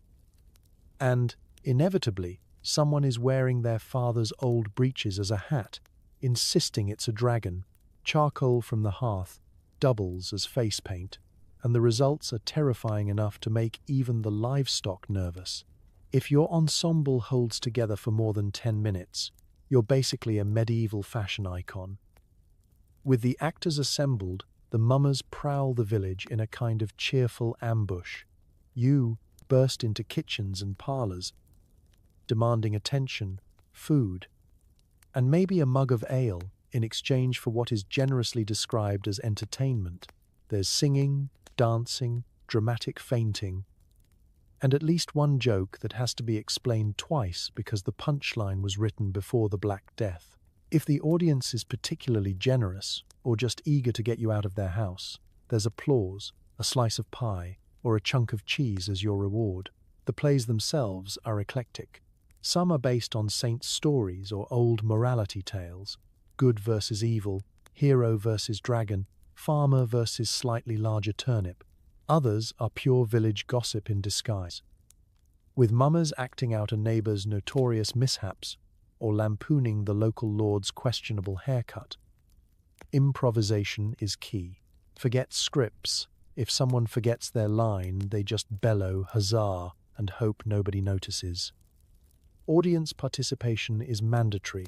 Refusal usually results in being cast as the goose and made to flap around the room for everyone's amusement. Masks are a big part of mumming, and the weirder the better. A carved turnip, a rag tied over your face with holes cut for eyes, or a terrifying papier-mâché sheep head are all acceptable. The anonymity is liberating. Suddenly, the shyest neighbor is belting out verses in a squeaky voice, and the usually serious blacksmith is doing pratfalls in a tattered wedding dress. There are always whispers about which mummer is which, but half the fun is pretending not to know. The mumming tradition isn't just for laughs, though. In a world with little privacy and even less entertainment, it's a chance for the village to poke fun at itself, upend social norms, and let everyone, even the grumpy elders, be someone else for a night. Old grudges are buried in jokes, new friendships are forged over failed dance moves, and everyone gets a much-needed break from the grind of winter. Of course, chaos is never far behind. At least one performance ends with someone tripping over the family pig, a child running off with a mask, or a cow wandering through the middle of a dramatic duel. But nobody minds. The point isn't to be perfect. It's to bring a little wild joy into the darkest days of the year. So, as you peel off your costume, or just collapse into bed, still wearing a chicken-feathered cape, you know you've kept the strangest, loudest, and most chaotic of Christmas traditions alive, because nothing says holiday spirit like a room full of laughing neighbors, a half-eaten pie, and the world's most questionable headwear. The Feast of Fools is pure chaos. Servants dress as nobles. Nobles pretend to be peasants. And the village clown is king. For 24 hours, the world is upside down. And dignity is strictly optional. It's the holiday when the village collectively agrees that reality could use a little more absurdity. For one glorious day, the rules are thrown out the animal skin-covered window. Social hierarchy is not just ignored, it's gleefully reversed. The sternest priest might find himself blessed with a donkey mask and a chorus of peasants singing off-key behind him. Meanwhile, the most dignified noble could end up in a patched tunic, begging for turnips, and reconsidering every decision that led them to this moment. Preparations for the Feast of Fools begin days in advance. The excitement is palpable, mostly because everyone is secretly plotting their revenge on whoever made last year's Lord of Misrule eat cabbage pudding with his bare hands. The costumes are as outrageous as the imagination allows. A baron's daughter in a pig snout and apron, the local baker in a hastily constructed crown of stale rolls, and at least 3 children dressed as the family cow, arguing over who gets to moo the loudest. The centerpiece of the festivities is the election of the Fool King, or Queen. The rules are simple. Whoever can act the silliest, shout the loudest, or bribe the crowd with the most leftover goose bones wins the crown. The newly minted monarch rules with complete, if absurd, authority. Edicts are issued with reckless abandon. Today, the mayor must skip everywhere he goes. The oldest villager is forbidden from complaining about back pain, and everyone must address the goose as Your Grace. The more ridiculous the law, the more strictly it's enforced. The games and stunts are legendary. Eating contests with food of questionable origin, mock trials where the guilty are sentenced to do a chicken dance, and impromptu poetry slams where points are awarded mostly for volume, not rhyme. There's a parade where the wealthiest march in rags, pulling wheelbarrows full of straw, while the poorest are carried aloft on makeshift thrones. Someone inevitably takes a pie to the face, and nobody is surprised when the parish priest is caught sneaking ale and blaming it on the donkey. But beneath the silliness, the Feast of Fools is more than just comic relief. It's an annual pressure valve for a society that spends the rest of the year under strict rules and relentless hierarchy. For a few wild hours, the burden of being proper is lifted. The lord's wife can gossip with the milkmaid, and the surliest farmhand can critique the noble's attempt at cleaning a chamber pot. There's laughter, camaraderie, and just a hint of rebellion, because nothing bonds a community quite like watching the powers that be try to juggle cabbages while wearing mismatched shoes. Of course, not everyone embraces the spirit of the day. There are always a few who cling desperately to decorum, huddling on the sidelines with arms crossed, muttering about the sanctity of tradition. They usually end up getting drafted into a slapstick play or volunteered as the butt of a joke. Resistance is futile. The Feast of Fools is relentless and highly contagious. As night falls, the laughter echoes through the streets. The Fool King delivers a farewell speech, half nonsense, half wisdom, entirely unforgettable, and the crown is retired until next year. Order is restored, dignity picked up off the floor, and everyone slips back into their regular roles with just a bit more tolerance for life's absurdities.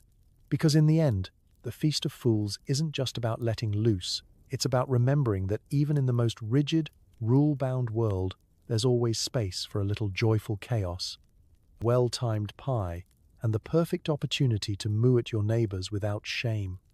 Christmas lasts for nearly 2 weeks. Every day is an excuse to eat more, visit neighbors, or just complain about the weather. The line between celebration and survival gets blurrier by the hour. Unlike modern times, where the tree hits the curb on December 26th and the only thing left of Christmas is the lingering regret of your third helping of pudding, medieval Christmas is just getting started. The official holiday stretches from Christmas Day itself right up through Epiphany, which is January 6th for anyone keeping track, and who can still count after that much ale. 12 days. 12 long, dark, and increasingly festive and unwashed nights. Every day of the 12 days comes with its own set of traditions and excuses. If you're in the mood for food, there's probably still some pottage left, possibly evolving new flavors and textures by the hour. If you're feeling sociable, it's time to visit neighbors, armed with leftover bread, a suspiciously hard cheese, or just a good story about what the village fool did at the Feast of Fools. Medieval hospitality rules are strict. If someone shows up at your door, you let them in, feed them something, and hope they don't stay long enough to notice the draft in your wall or your rapidly diminishing stash of ale. Each day is also an opportunity to test just how many people can fit around your hearth before the family goat starts giving up its spot. Guests come in waves, and each new arrival brings another round of storytelling, dice games, carols, and at least one small child who tries to eat a wax candle.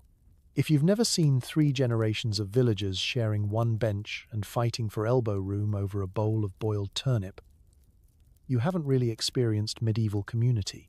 Of course, it wouldn't be Christmas without weather complaints. It's too cold, the road is too muddy, someone's chimney is smoking in all the wrong directions, and the wind sounds like it's trying to negotiate a better lease on your roof. In the absence of reliable weather forecasting, every neighbor becomes an amateur meteorologist. If the goat sleeps with its back to the door, expect snow. If your bread won't rise, blame the fog. By the 7th day, everyone is an expert, and nobody has the faintest idea what's actually coming. On some days, the festivities go full tilt. Think mumming, more caroling, even more off-key by now, and competitions to see who can balance a turnip on their head the longest. Other days, it's all about survival. You patch up your best cloak with whatever fabric is left, nurse your hangover with thin broth, and pray that the next visitor brings actual news instead of another round of the guess the mystery smell game. But the days are not all just for eating and playing. There's also an undercurrent of superstition and ritual. Certain days are set aside for blessings, for driving away evil spirits, or for fortune-telling about the coming year. The bravest villagers might read omens in the way the fire burns, or in the patterns of frost on the window. Someone's always convinced they've seen a ghost, a fairy, or at the very least a neighbour's runaway pig in the fog. And every night, you say a little prayer of gratitude that you made it through another day with all your fingers, and at least most of your dignity. By the time Epiphany rolls around, you're not sure whether you're ready for life to return to normal, or if you've simply forgotten what normal is. The last crumbs of bread are shared, the final cup of ale is passed around, and the tree branches you dragged inside in December are now more twig than decoration. The 12 days have been a blur of food, laughter, noise, and the quiet resilience that holds the community together through the year's darkest nights. Christmas isn't just a day in medieval life. It's an endurance test, a communal party, and a stubborn declaration that winter may be long, but joy will be even longer. December is full of saints, omens, and rituals. You pray, you fast, you throw salt over your shoulder, and if a black cat crosses your path, Christmas dinner is cancelled. Superstition is half the holiday. If you think holiday stress is a modern invention, imagine navigating Christmas when you're living in a world where almost everything you do, light a candle, trip over a log, sneeze at the wrong time, could invite either holy blessing or supernatural catastrophe. In medieval Europe, every single day of December is loaded with significance. There's a saint to honor, a devil to avoid, and a checklist of rituals to perform if you want to make it to January with all your livestock and children accounted for. Saints' days break up the dark stretch of December, each one bringing its own blend of hope and anxiety. Street. Nicholas is celebrated early, and the children line up hoping for nuts, apples, or just a day where the adults are slightly less grumpy. But it's not all jolly old men. There's Street Lucia, who brings light, and Street Thomas, whose day is best known for Thomasing, which is just another excuse to eat as much as you can before the fasts start again. Miss a saint's day and you risk being the subject of much muttering and side-eye from the older villagers, who have terrifyingly detailed memories. Superstition, meanwhile, is baked into every aspect of daily life. You throw salt over your left shoulder to keep the devil away. You don't sweep after sunset, because that might sweep away your luck. Every creak in the house is either a draft or a spirit with unresolved business. When the dog howls at the moon, it means bad weather, bad luck, or, if you're really in trouble, both. The family gathers each night, whispering tales of ghosts, goblins, and saints who once turned bread into fish, and, if the stories are to be believed, occasionally kept chickens from freezing to death. Omens are everywhere. If you find a candle burning blue, it's time to panic. Someone in the house will be ill before the year is out. If your fire burns especially high, it means a prosperous year ahead. If it sputters out, you need to check for witches, bad neighbors, or that one cousin who never helps with chores and is almost certainly cursed. The local priest is called on for blessings at every turn, sometimes for the livestock, sometimes for the pie, and sometimes just for the general vibe of the house, after a particularly ominous dream. And then there's the fasting. Certain days are so sacred that even the thought of a second helping of cabbage is scandalous.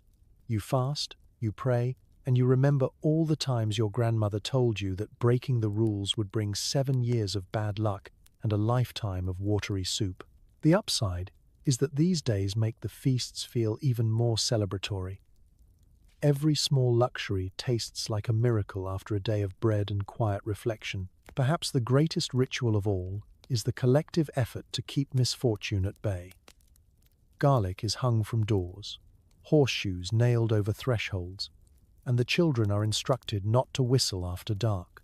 If the cat sits with its back to the fire, it's a sign of a coming thaw. If it sleeps facing the door, bundle up, because the cold is about to get worse. And heaven help you if you spill salt or drop a loaf of bread on its end. Those are the kinds of omens that require emergency prayer and maybe a quick dash to the nearest shrine. Of course, not every superstition pans out. And sometimes, despite your best efforts, you'll find yourself sitting down to Christmas dinner with a sense of lingering dread because someone saw a magpie on street, Stephen's Day. Still, all these little rituals and fears tie the community together in a giant, slightly neurotic, but fiercely hopeful network of tradition. Because in the medieval world, surviving the season isn't just about staying warm and fed, it's about keeping fate, spirits, and the judgmental gaze of every saint and ancestor on your side, at least until the first signs of spring. Staying warm is an ongoing project. Everyone crowds together under itchy blankets. Sometimes the family cow joins in, and you learn quickly that personal space is a modern myth. If you make it to morning with all your toes, that's a win. Winter in medieval Europe isn't just cold, it's a multi-month endurance challenge, and your only real weapon is a patchwork approach that would make a survivalist proud and an interior decorator cry. The house is less insulated shelter and more wind tunnel with optional roof. Every night is a test of both your layering skills and your willingness to tolerate the smell of slightly singed wool. If you ever doubted that blankets could itch and weigh as much as a small pig, a medieval winter will cure you. Everyone bundles up, but blanket is a generous word for what's mostly just felted, scraps of old clothing, animal skins, and that one wool sheet your grandmother claims came from a legendary sheep. The blanket is scratchy, uneven, and always slightly damp, but it's better than nothing. And so the family piles under, forming a sort of human lasagna, parents, children, cousins, with a grandparent or two sandwiched somewhere in the middle. The cat finds the warmest spot and defends it with claws. The dog is allowed in only after it's been inspected for fleas, though no one has the energy to enforce this rule after the second week of December. You quickly learn that personal space is a modern fantasy. The only privacy you get is if someone snores so loudly that you choose to sleep in the corner with the chickens. Otherwise, you're pressed so closely to your relatives that you know whose feet are coldest and who forgot to rinse their onion breath before bed. Every shift or turn is a group event. Try to scratch your leg, and you risk kicking Aunt Maud and waking the baby, which is grounds for exile to the draftiest part of the house. But blankets and proximity only go so far. Enter the family cow, a living, breathing, slightly confused radiator. On particularly brutal nights, the cow is led inside, usually with much protest, mostly from the cow. She'll stand near the hearth, adding much-needed warmth and an air of agricultural authenticity to your holiday. Sure, she occasionally steps on someone's foot, and the smell leaves something to be desired, but desperate times call for desperate measures. If you're very lucky, the cow will settle down and quietly radiate heat all night. If you're less lucky, she'll get bored and start licking the side of your head at 2 a.m. Other methods of warmth are less glamorous but equally vital. Hot stones, heated in the fire, are wrapped in rags and tucked at your feet. Extra straw is piled high under the bedding, and everyone sleeps in every layer of clothing they own, including hats, mittens, and sometimes even shoes. The bravest souls claim to sleep with their toes uncovered, but these people are universally acknowledged to be either very tough or very foolish. Every so often, a particularly optimistic family member will try to seal the windows with extra moss or hang another curtain. It helps a little, but mostly the cold finds its way in anyway, squeezing through cracks and testing your resolve. On really harsh nights, the wind howls, and the entire household huddles closer, trading stories of winters past, debating which year was truly the coldest, and agreeing that at least this year, no one's frozen solid yet. If you do wake up with all your fingers and toes intact, that's a holiday miracle. You shake the frost from your eyebrows, stretch your cramped legs, and start the whole process over again, because in the medieval winter, warmth isn't just comfort, it's community, creativity, and the slightly hilarious acceptance that sometimes the best you can do is crowd together, share body heat, and let the cow have her spot by the fire. The one thing more rare than a white Christmas? A clean medieval peasant. Bathing in winter is considered dangerous, so you mostly just add another layer of filth. It's like insulation, but for your reputation. Bathing in medieval winter isn't so much a hygienic routine as a daring holiday stunt. There are stories, cautionary tales, really, about neighbors who decided to brave a bath before Christmas and lived to regret it, or didn't live at all, depending on who's telling the story. The belief is simple: open your pores, and you're basically inviting every cold wind, evil spirit, and winter plague to come inside for a visit. So, most people opt for the safer route and just embrace the natural shellac of dirt, sweat, and barnyard ambiance that accumulates over the long, frosty months. Still, every so often, someone gets ambitious. Maybe a particularly hopeful mother insists that the children at least look presentable for Mass. Or maybe there's a rumor that the Lord's feast will involve standing near the nobility, who, rumor has it, might sniff you directly. On these rare occasions, the entire house gears up for the ordeal.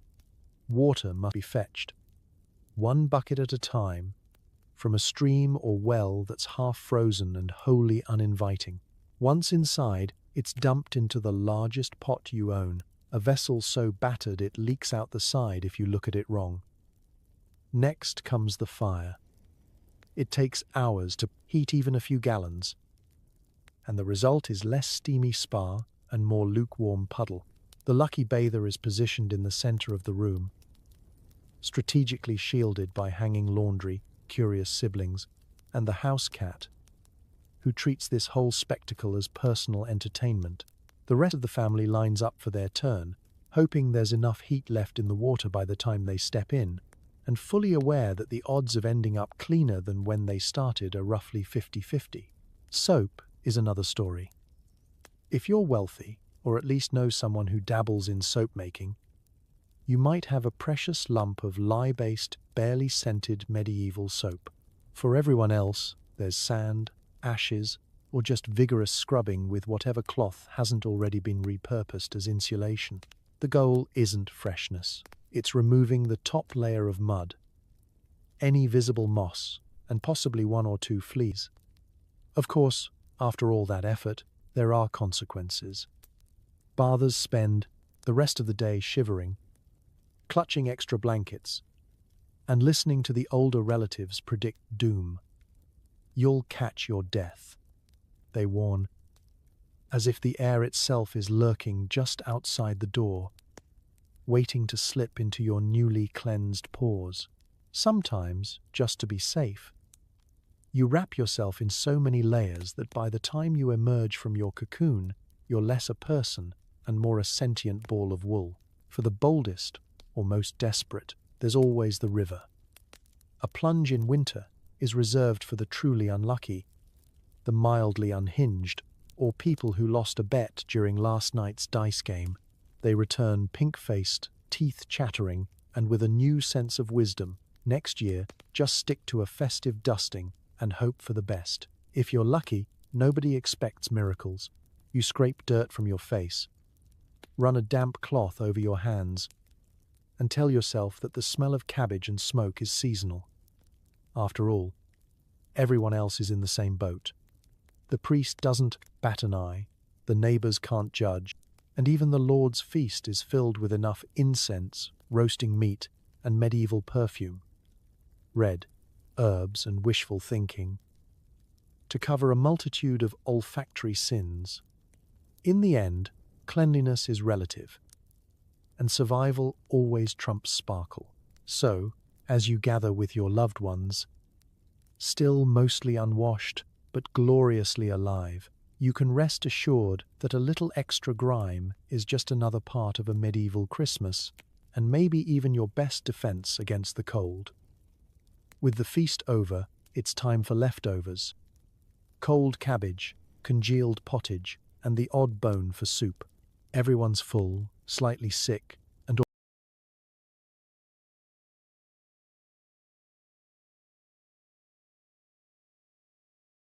already dreading the cleanup. At least there's more ale.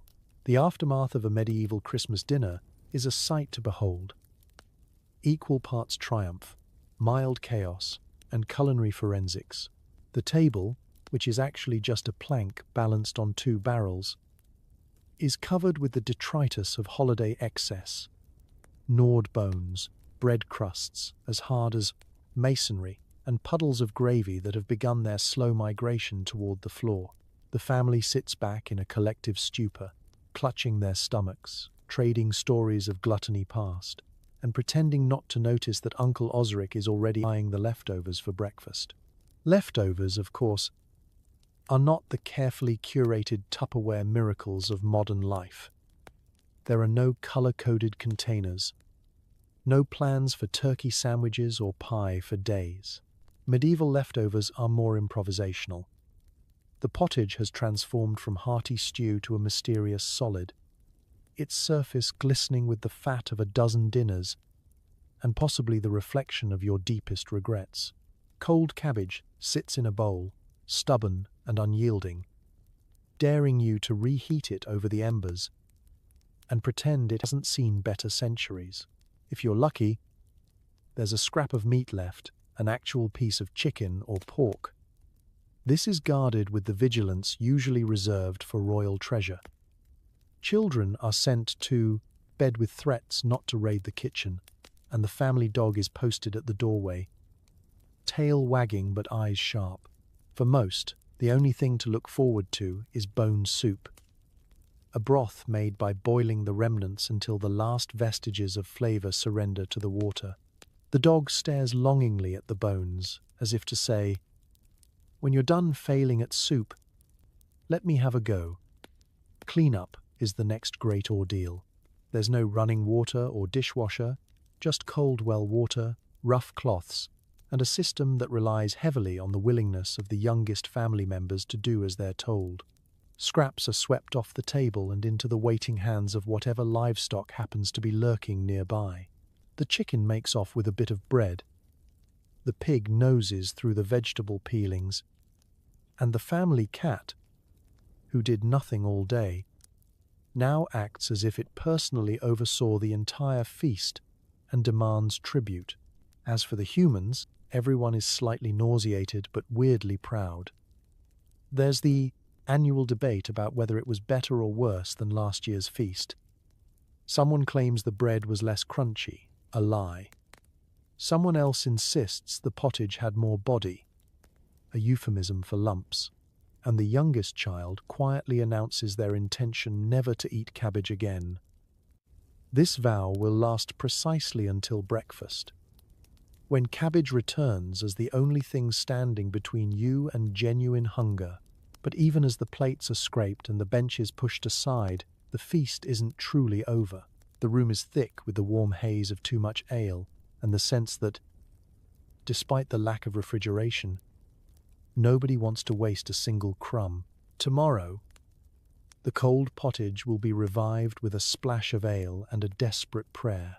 The cabbage will make its way into every meal until it finally disappears, or simply merges with the next batch in an endless cycle of medieval meal planning. Regrets are quickly overshadowed by the return of tradition. A late-night round of dice, one last song, or a quiet moment by the embers, staring into the fire and remembering that, all things considered, you've made it through another Christmas. Maybe you didn't get everything you wanted. Maybe you're still picking turnip out of your teeth. But for one more night, your belly is full, your home is loud with laughter, and you're grateful for the simple miracle of leftovers even if it is just cold cabbage and the hope that the ale holds out until spring. Christmas ends, but winter doesn't care. You huddle around the dying fire, trade stories, and try to remember that spring is only a few months and 6 or 7 colds away. Congratulations, you survived medieval Christmas, mostly intact. Now comes the real endurance test. The long, unglamorous months that stretch between the last of the Christmas cabbage and the first green bud poking through the frozen mud. The medieval calendar doesn't offer much comfort after the feasting and revelry die down. There are no January sales, no dry January resolutions, just a relentless parade of short, grey days and nights that seem to last forever. The fire that was once the centerpiece of your holiday cheer is now a sputtering pile of embers, clung to desperately for any trace heat. Firewood is rationed with the paranoia of a dragon counting its gold.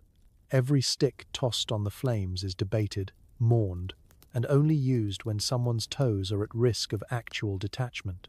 Sometimes, someone suggests just one more log, and sometimes that person is forced to fetch it themselves, in the dark, with the wind howling and the wolves outside debating whether tonight is the night they get bold. You settle into a kind of hibernation routine. The days are marked by endless chores. Patching up leaks in the roof with frozen mud. Scrubbing soot off the walls with whatever rags haven't been burned for warmth. And feeding livestock with the sad leftovers of last summer's haystack. The house feels smaller than ever, every corner packed with people, animals, and the lingering smell of boiled everything. Conversation is a vital winter survival tool. You trade stories with your family, embellishing the same tales year after year, until nobody remembers what actually happened, and what's just the product of too much mead. Ghost stories get told and retold, growing more dramatic with each retelling, until you're half convinced every creak in the night is the vengeful spirit of someone who got shorted at last week's dice game. Illness is winter's favorite party trick. Colds sweep through the house like uninvited guests. One person starts sneezing, and by the end of the week, you're rationing handkerchiefs and looking suspiciously at anyone who coughs near the bread. Herbal remedies are produced, ranging from sensible onion tea to suspicious, just hold this garlic under your nose and think healthy thoughts. You pray for health, or at least for the energy to chase the goats out of the kitchen one more time. Food becomes an exercise in creativity. The feast is long gone, and now it's root vegetables in a rotation so relentless you start dreaming about turnips staging a revolt. The bread grows denser, the stews stranger, and the family's collective standards for edible drift slowly downward. If you find a forgotten apple in the cellar, it's a moment of pure celebration, until you realize it's more ferment than fruit. The only real entertainment is what you make for yourself. Dice games, raucous singing, or inventing new indoor competitions like Guess What's Growing in the Corner.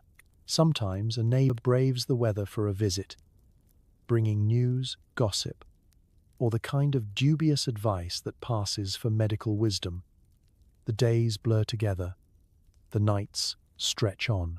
Yet, somehow, hope clings to the cold stone walls.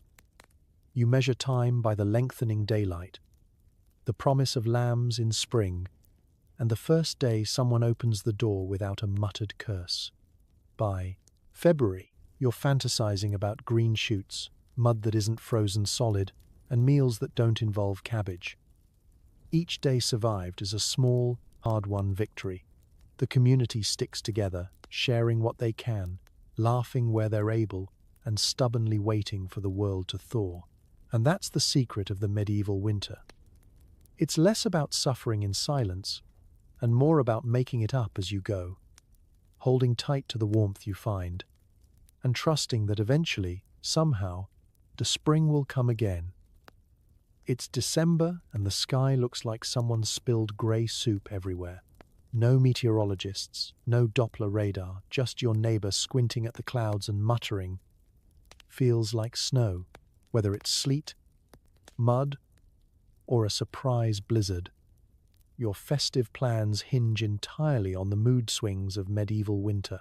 The official forecast: mostly cold, slightly wetter, and never quite what you want. In a world before the 5-day forecast, predicting the weather is equal parts art, science, and wild superstition. The village elder swears she can smell a freeze coming on, while the baker is convinced that the way his dough rises tells you everything you need to know about approaching storms. The truth is, nobody has a clue. Every plan, from collecting holly to fetching the Yule log, is just a wager against the elements. And the house always wins. A medieval December isn't just cold. It's a sensory assault.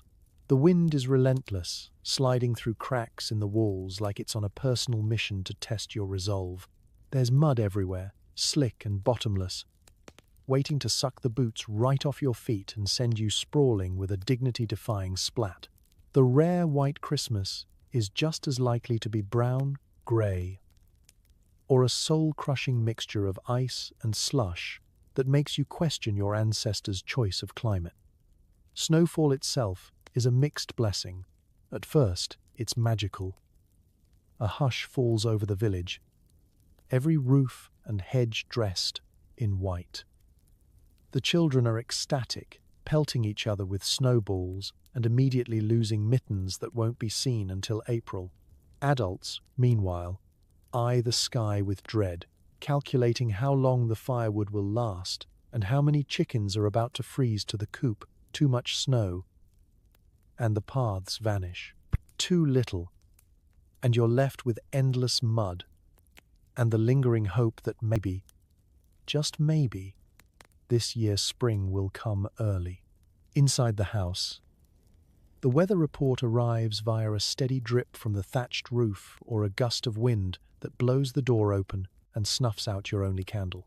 You wake up in the morning to discover the water in the bucket has frozen into an artisanal ice sculpture, and the family goat has taken up residence on the warmest patch of straw, smugly refusing to budge. Someone tries to insulate the window with an extra layer of rags, but the cold always finds a way in, slipping past every defense like an unwelcome ghost. Festive plans are always at the plan's mercy of the forecast. Want to visit the neighbours? Better check if the lane is a river of mud or an ankle-deep ice rink. Looking forward to midnight mass? Bundle up, because trudging to church through a snowstorm is the medieval equivalent of a winter marathon. No medals, just frostbite. Every outing is an expedition, every errand a negotiation with the elements. Of course, superstition fills in the gaps where science is absent. If the fire smokes more than usual, it means snow is on the way. If the cat sleeps belly up, expect a thaw. If you drop a loaf of bread, it's a sign that rain is coming, or that the family dog is about to eat better than you. Someone claims that if you hang your boots upside down, it keeps the storms at bay. Nobody knows why. But at this point, you'll try anything. The result is that Christmas in the medieval world is always a little unpredictable, always a little uncomfortable, and always, somehow, a little magical. Plans are made, changed, abandoned, and made again, all depending on the whims of the clouds and the stubbornness of your boots. The only thing you can count on is the certainty that the weather will surprise you, sometimes in ways you'd rather forget. So, as you stare out at the endless grey, clutching a mug of weak ale and hoping for the best, remember, surviving Christmas weather in the Middle Ages is less about predicting the forecast and more about rolling with whatever the sky throws at you. Because no matter what comes down, there's always room around the fire, another story to tell, and the quiet hope that maybe tomorrow the sun will finally show up. Lighting the house for Christmas means candles, hundreds of smoky, stubby candles, all determined to drip wax in the worst places or quietly set fire to the rushes. Every shadow dances on the wall, and there's a 50-50 chance that your cousin will knock one over and ignite something valuable, like your last clean shirt. On the plus side, nothing says holiday spirit like everyone frantically stomping out a minor blaze before the pudding is ruined. In a world without light switches or electrical outlets, candles are your ticket to festivity, ambiance, and, let's be honest, a decent excuse to delay bedtime. As night falls, every surface becomes a potential candle holder. Shelves, window ledges, the mantelpiece, and even the top of that barrel that wobbles if you look at it wrong. The flames flicker bravely, sometimes illuminating your medieval home with a warm glow, more often just casting terrifying shadows that make even the family cat look demonic. Medieval candles aren't exactly mood lighting. Most are made from tallow, rendered animal fat, for those following along at home, giving the entire house a unique aroma of hope, desperation, and slightly overcooked mutton. If you're lucky, a neighbor down the lane is a beekeeper, and you can score a couple of prized beeswax candles. Less smoky, slightly sweet, and 10 times as expensive. These are reserved for company or to impress the parish priest, who always pretends not to notice if you're burning fat instead of wax. Placement is a strategic exercise. Too close to the rushes on the floor, and you've got instant bonfire. Too near the tapestry, and you're reenacting the great fire of last Tuesday. Someone always suggests hanging candles from hooks in the ceiling, only for a waxy drip to land in someone's hair, or worse, directly in the soup. Children are given their own safe candles, which they immediately use for everything except their intended purpose. Shadow puppets, impromptu fencing matches, and the occasional attempt to see what happens if you light a beetle. The constant threat of fire keeps everyone alert. There's always at least one small blaze over the holiday. Nothing brings the family together like a sudden shriek, the slap of bare feet on cold dirt, and a desperate group effort to beat a smoldering blanket into submission. Grandparents take the lead, wielding experience and the damp end of a broom. Children provide running commentary, and someone always manages to make it worse before it gets better. Miraculously, the pudding is usually saved. Wax drips everywhere, making a permanent art installation on every surface. When it cools, it peels up in oddly satisfying curls, if you can pry it off before the pig eats it. If not, you simply accept that everything you own will have a slightly greasy sheen until spring. At least the rushes on the floor can be swept out and replaced, which is more than you can say for the singed ends of your only decent cloak. Despite the chaos, candlelight makes the holidays magical.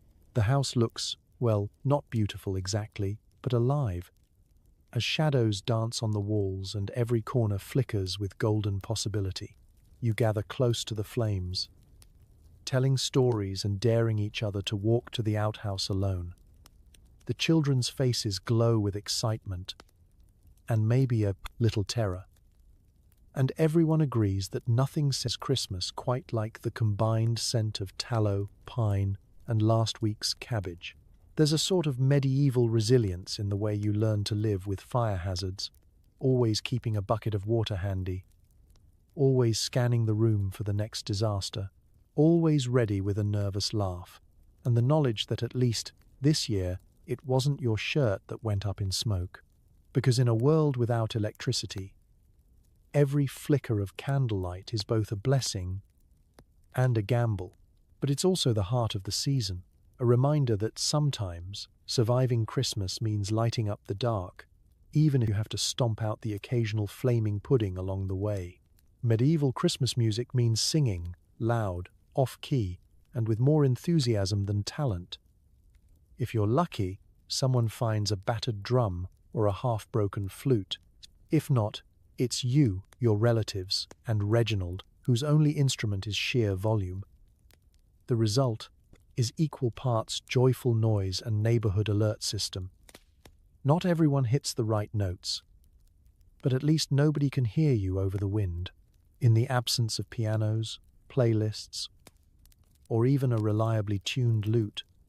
Music is whatever you make it. And at Christmas, everyone is expected to make it together. There's no escape. Once the Yule log burns low and the dice games have ended in argument, it's time for a family sing-along. No one is spared. Not the old, not the young, not even the neighbour who claims to be tone-deaf. A phrase which, in the medieval world, is just an optimistic diagnosis. The choir assembles by the hearth, shoulders bumping, mugs in hand. Someone starts a song with confidence, only to trail off when the lyrics turn to a verse about three wise men riding turnips, which may not be canon, but it's tradition. Children chime in, sometimes on purpose, sometimes because they're still awake and want attention. Reginald, who last carried a tune during the Great Goat, Escape of 83, belts every chorus with the volume and commitment of a church bell, completely undeterred by the absence of anything resembling melody. If an actual instrument turns up, it's an event. The battered drum has a crack in it, but nobody minds. Someone produces a flute with one working hole, a few shakers made from dried peas and goat skin, and the kitchen spoon, now rebranded as percussion. The village's lone musical prodigy is away visiting cousins. So you make do with what you have: enthusiasm, repetition, and a firm belief that if you sing loudly enough, nobody can criticize your pitch. The repertoire is creative.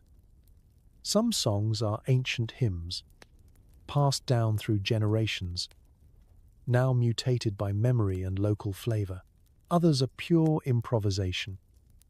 Verses invented on the spot about the weather, the neighbor's suspiciously large turnips, or the regrettable incident with the pig and the pudding. The youngest children are recruited to clap along, sometimes in rhythm, sometimes just as an excuse to stay up past bedtime. Harmony, if attempted, is accidental. Every so often, a miraculous chord emerges, and for a brief, shining moment, you sound like a real choir before collapsing back into gleeful chaos. Reginald remains undeterred. The louder he sings, the more everyone laughs, and before long the music has attracted half the village. People peer through the animal skin window. Some join in, others throw in helpful suggestions from the doorway. Sing the one about the fox. Not that fast. Is that Reginald again? Outside, the wind howls, but inside, the noise is louder. Shadows from the candlelight dance on the wall, and the family pig contributes a note or two, usually at the most dramatic moments. When the ale is flowing, the verses get longer, the stories behind the songs get wilder, and even the most reluctant participants end up shouting the chorus with wild abandon. There's a special kind of magic in this ragtag orchestra of voices. Warmth that outlasts the fire and lingers long after the last note fades. For one night, nobody cares about talent or technique. Music is about belonging, finding your place in the noise, adding your voice to the riot, and knowing that somewhere in the chaos, you're making memories that will echo for years. As the evening winds down, Reginald gives one final, triumphant solo, and you realize that the real joy of medieval Christmas music isn't in the song itself, it's in the act of singing together, however gloriously, hilariously off-key you may be. So, as you settle into your bed tonight, soft, warm, and miraculously free of barnyard animals, maybe take a moment to be grateful for every modern comfort around you. Indoor heating, electricity, the fact that you can celebrate the holidays without having to invite the family cow onto your mattress, or defend your last candle from Reginald's curious elbows. Because as much as we laugh at the absurdity of medieval Christmas, the hay-stuffed beds, the drafty houses, the gifts of root vegetables, and the heroic efforts just to stay warm, there's something quietly inspiring in the way people survived and even celebrated. They turned cabbage into a feast, a hunk of wood into a family heirloom, and a handful of herbs into festive decor. They knew how to make their own joy. Even when the nights were long, the food was weird, and the odds of keeping all your toes till spring were slightly less than 50-50. If you ever feel a little overwhelmed by holiday stress or underwhelmed by your own cooking, just remember, nobody at your party is likely to start a fire with a candle or show up wearing all their laundry. And if they do, maybe just roll with it. History may be full of hardship and hilarity, but it's also a long story of stubborn, hopeful, and brilliantly ridiculous people making the best of things together. The medieval Christmas wasn't easy, but it was real, messy, smoky, crowded, and somehow still magical. So tonight, as you tuck yourself in, maybe send a quiet thank you to your ancestors, the ones who braved icy winters, burnt